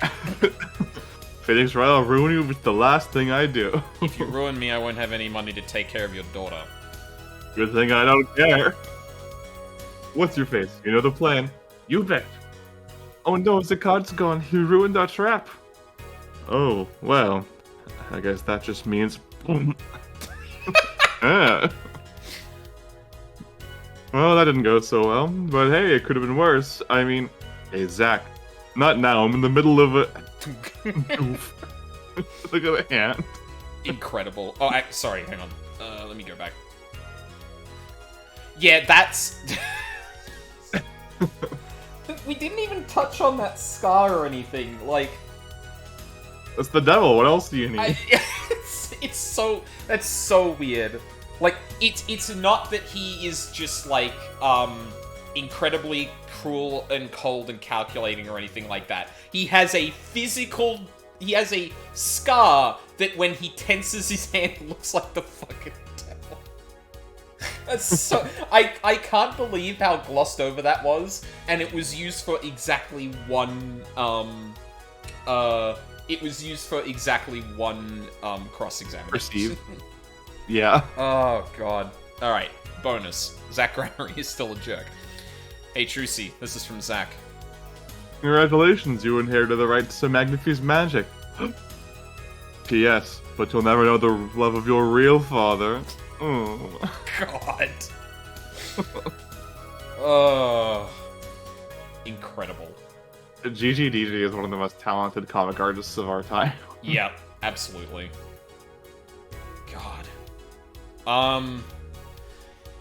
So, like, just off, recency bias and all that, whatever. I don't think I like that as much as 3. No, definitely not. I do really, really like the final case, but the combination of, well, Case 3 exists. And I'm gonna be honest, Game 3 doesn't have a bad case in it, so that automatically means it's way up there in comparison.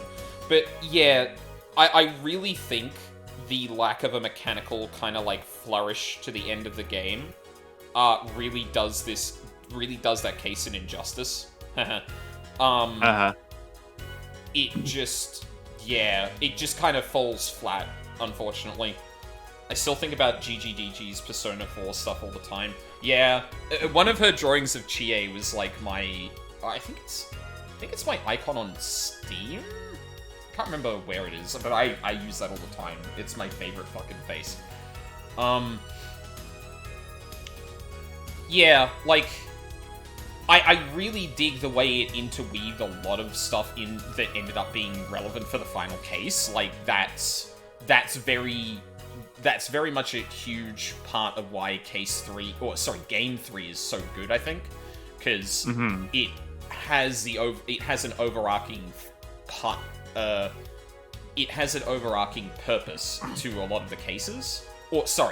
It interweaves a lot of stuff that ends up being important in the final case. In fact, funnily enough, I feel like this game does that better because all of the cases end up being relevant in some... Well, actually, maybe not case 2. Case 3, there's obviously Lamoir who turns out to be important. Case 1 is obvious because of Shady Smith. Case 2 is really important for establishing Trucy and the new Phoenix's characters. Yeah, that is true. Like it's a very table setting case. Like you're getting Clavier for the first time, you're getting Emma for the first time. Like I feel like they felt like they couldn't tie it too much into the overarching plot because there's so much table setting you have to do first. Yeah, and it's honestly probably a good idea too, because like then you have to interweave something of what you want to do into Case 4 into Case 2, and that feels like it might be too much trouble than it's worth ultimately. So like Yeah. But yeah, like Case 3 is just god awful. Like outside of just being like having a terrible character or something like that, like just comically bad. Bad.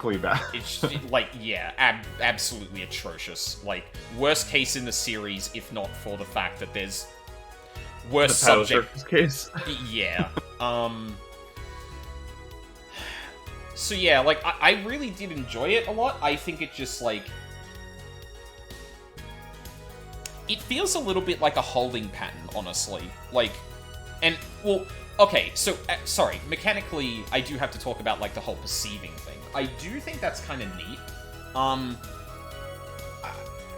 I don't like the way it works in this release of the game though, because I feel like you just don't see what's going on, if that makes sense. Like, the only view you have is the zoomed in thing, and from the sound of it, it sounded like you could see the entire animation on one screen of the DS, and then the other was dedicated to the zoom in, right? Yeah, we unfortunately did lose a good deal of functionality going from a handheld to this, because before this, it was only available on DS, then it got ported in HD to 3DS, so the only way you could play it was on multiple screens. Right. And yeah, unfortunately, it makes those sections a bit more frustrating than they should be, because when you can see the entire animation and select, oh, it's there, to like zoom in, that flows a lot better. But when you're zoomed in from the get-go, you kind of have to take a text box section you think is right, look through the entire image back and forth as the dialogue goes along, to really see everything, and it just doesn't work very well, unfortunately. So like, it doesn't feel like a holding pattern in that way. It feels like there is a good like mechanical evolution. Evolution? That's the word I was looking for. It does feel like there's a mechanical evolution there. And story structure-wise, it feels very reminiscent of 3 in the way that it obviously builds up towards the end. So, like, it does kind of feel like it's just 3-2 in that, from the story perspective specifically. That, like, oh, look, all of this stuff that led throughout the game to the final thing. Not that that's a bad thing, to be clear, but it is, like, pretty much the same kind of idea again. I'm gonna be honest, I don't know if I care for the way that the last case plays out. It's weird. Like, I understand. It's weird why... they boot Apollo out of the main character seat for half of the case. Yeah, so that you can use a magical time traveling computer. Honestly, I don't know why they didn't just say that Phoenix was doing that thing, and then Phoenix said, hey, Apollo, you can have a look at this too, and use that as the framing to see what was going on with the jury. Because removing Apollo from the equation means you lose character moments with him that, like, of him realizing a lot of stuff. But then again, I guess you want to hide... No, I guess there isn't an implication in the jury stuff that Lamiroir, or that Trucy's mother is still alive, so... Yeah. Well, actually, no. They discuss that Trucy and Apollo are siblings in that, don't they? In the simulation. Yes. Yeah. That's where we find out. So yeah, that's probably why. But I think that's not really the problem, though. Like, you can have it, you can have that be the case, but like, you take Apollo out of it and not have him like realize a lot of the things you would naturally realize in other cases, and I feel like that does detract from the case ultimately culminating, because in combination with having very little mechanically to the final act, so to speak, there isn't like I feel like there could have been more gotten out of the actual process of finding everything out. Yeah. And I don't know if I would say that this is a concrete thing I definitely think happened, but it feels like that last bit of the trial is rushed. Like, it zooms through a whole lot. It doesn't investigate a ton either, and it uses the whole jury thing as the reason for that. Yeah. It feels yeah, it really feels like it was preoccupied. It was too preoccupied with that mechanical flourish to polish up how that impacts the story, if that makes sense. I totally get you. Yeah, that does make sense. Yeah. Not to say that's bad. Like, I definitely really, really like that case, but much for the same reason that I just feel kind of like let down that there wasn't much of a moment to actually pin Kristoph.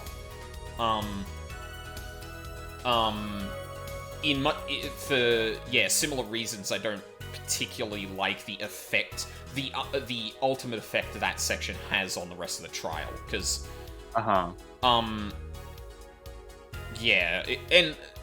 it's a really like minute kind of thing that's hard to fix ultimately, but yeah, still really liked it. And I'm gonna be honest, Kristoph might just be my favorite character in the entire series now.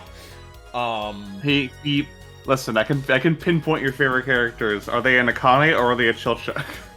Yeah. Yes. Oh my god. Yeah. No. Kristoph, Chilchuk. You might think Mizuki, Akane. Date, Chilchuk. I'm trying to think of that funny thing where it's like, well, you might think this person is an Akane, but actually they're a Chilchuk. But I can't quite get there. But no, yeah.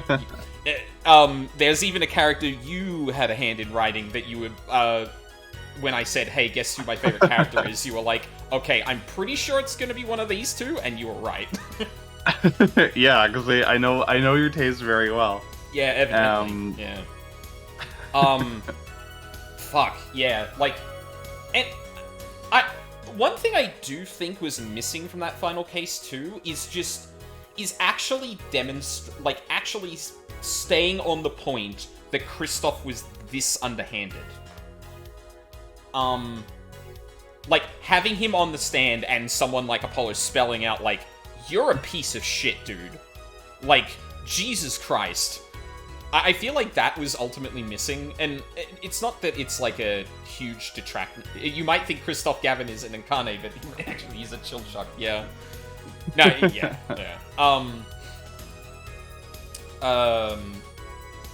Sorry. Yeah, I feel like it didn't really spell that out. Not that it, like, really needed to, but it's another one of those things that ultimately leaves the final, like, the conclusion of that case feeling a bit... Like, the breakdown felt unearned because we really didn't focus on how much of a goddamn awful person Kristoph is for doing all of this shit. And it kind of zooms past it in favor of it spells out his motivations, though we don't really pick it apart. Yeah, like, it feels like it wanted to get to the conclusion and Kristoph's breakdown quicker than I felt it should. Like, honestly, Yeah, I'm that's valid. yeah, like that last section of the trial felt like once the letter got like rebutted, it felt like it just zoomed through the rest of the logic of the case. That's the last time you have agency. Yeah, exactly. And maybe that's just it, right? Maybe adding back the agency and just having the player spell out some of it leads you to feeling like it was spelt out a bit more. Or, sorry, that the game worked up to it more carefully.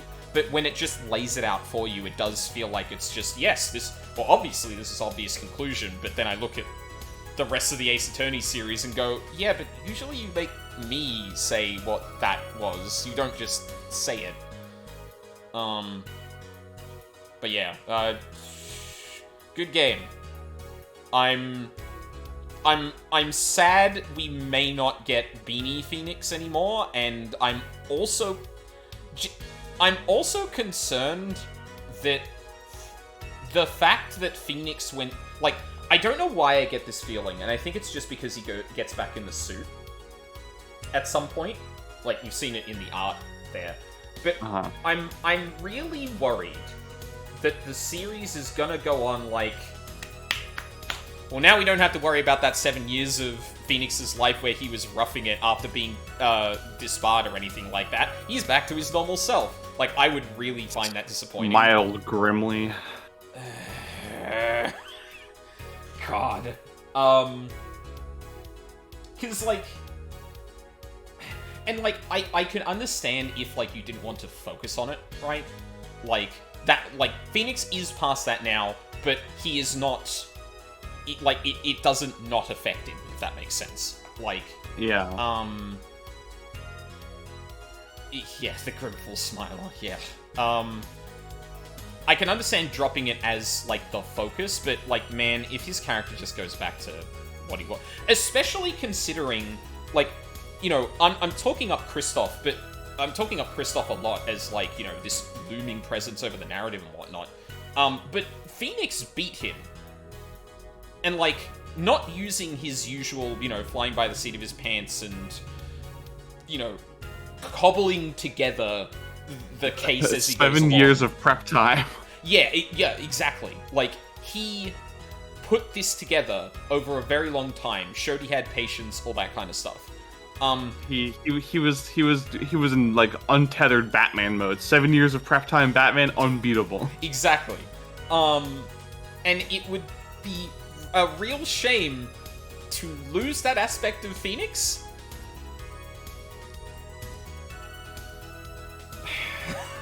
Yeah, it would be, wouldn't it? It would be. It would suck if a character just undid major character development in a new sequel directed and written by someone other than the original franchise creator, huh?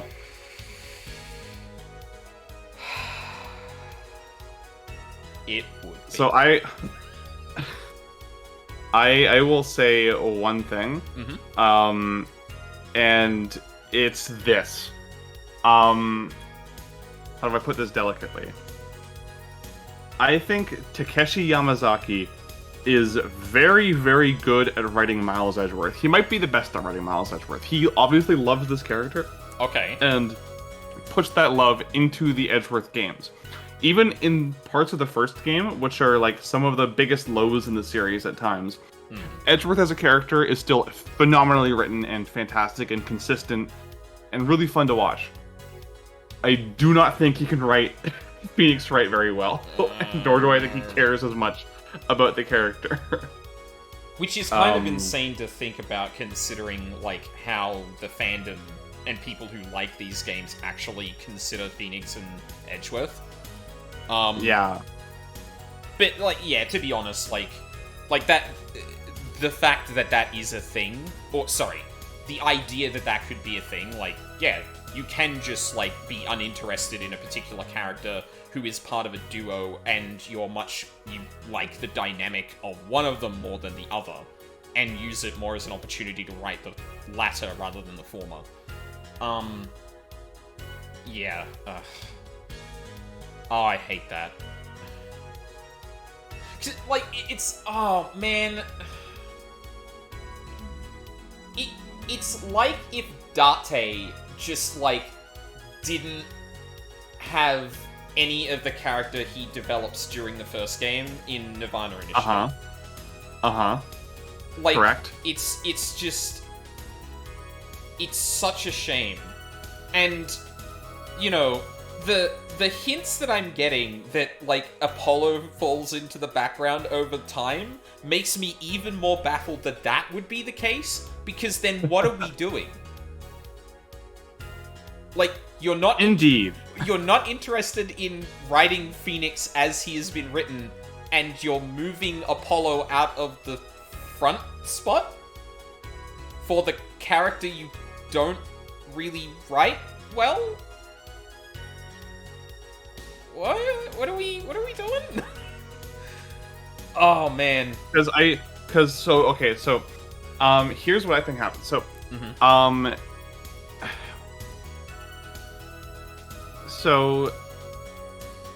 Yamazaki wrote the Edgeworth games after Apollo Justice came out, but before Dual Destinies. The Ace Attorney series effectively got its reboot with Dual Destinies. Right. So Apollo Justice comes out in 2007. There is a 2-year gap. Investigations 1 comes out in 2009. Investigations 2 comes out in 2011. In 2013, Dual Destinies comes out and effectively reboots the series. I think Yamazaki was offered the position of lead writer and director on Dual Destinies because Shu Takumi said no. Because he was not invested in doing this kind of series reboot and was much more interested in continuing where Apollo Justice left off, which Capcom didn't want because Apollo Justice sold significantly worse than the original trilogy, and they basically pulled a third strike and blamed the weirdness on it. Like, oh, this game is too bizarre, it's too out there. That's a shame. It really is. And I wish I had like a better answer than that, but that's all I can really do to speculate right now. Yeah.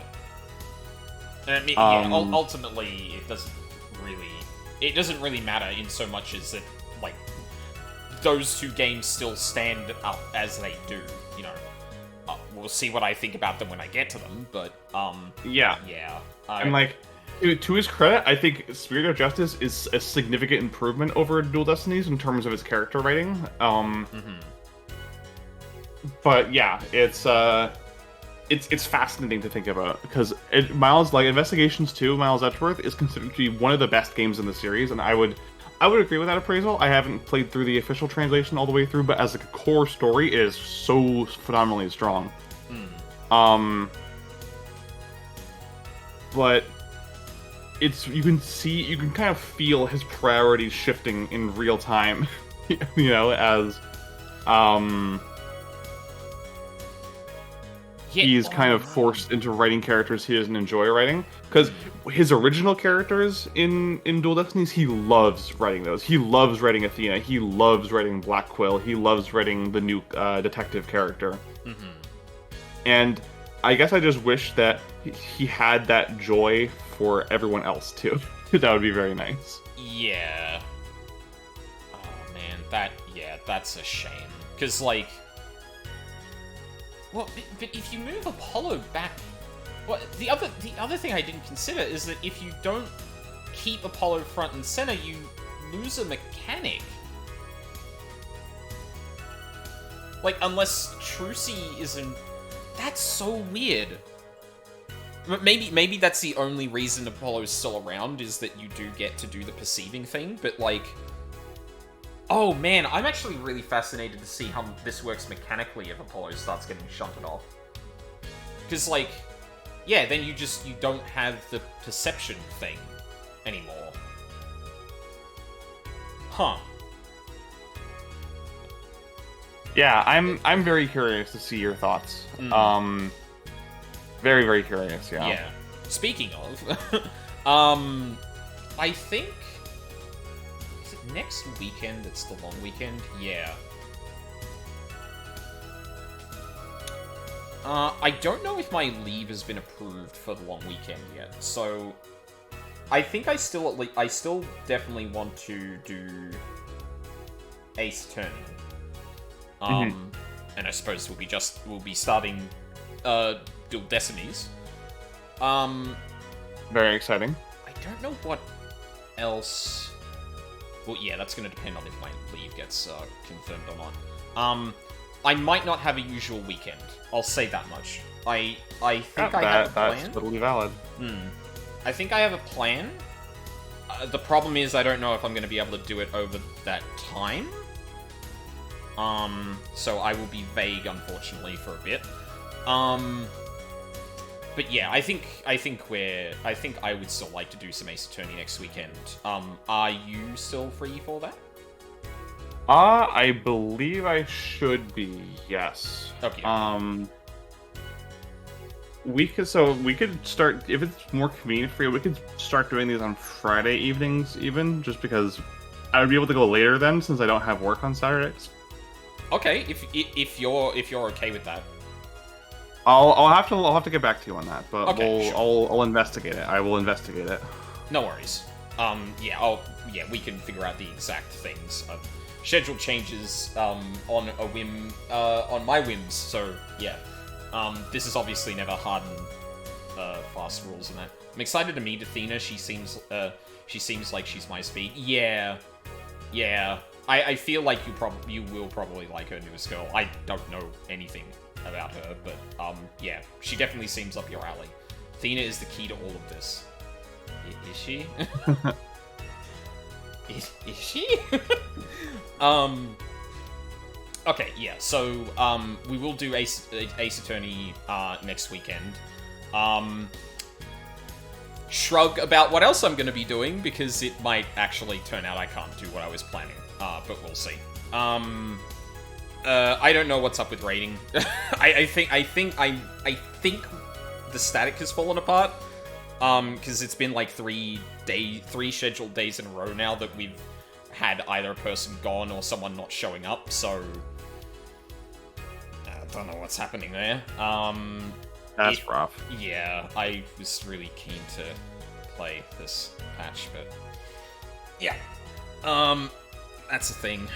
So yeah, I don't know what's gonna happen there. I might go party finder. I might just play by myself. Or I might not stream whatever I end up doing with 14. So yeah, I'm not sure what's up with that. We didn't do any Elden Ring this week, but that's because of reasons. And I will be returning for that next week. I don't know what day, again, because long weekend and depending on when I get leave approved. Yeah, so plans are a lot up in the air right now, but I think the only thing that's like marginally close to being a sure thing is Dual Destinies next weekend.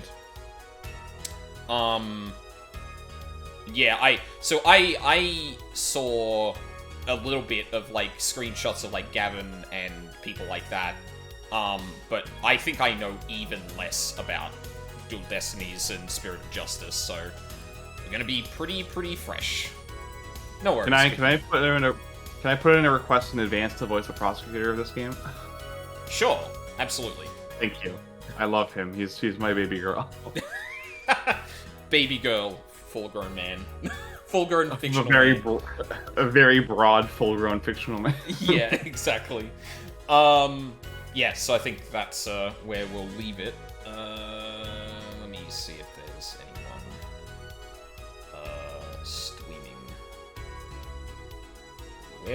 Where has... What? There's Modview. I was wondering where that was.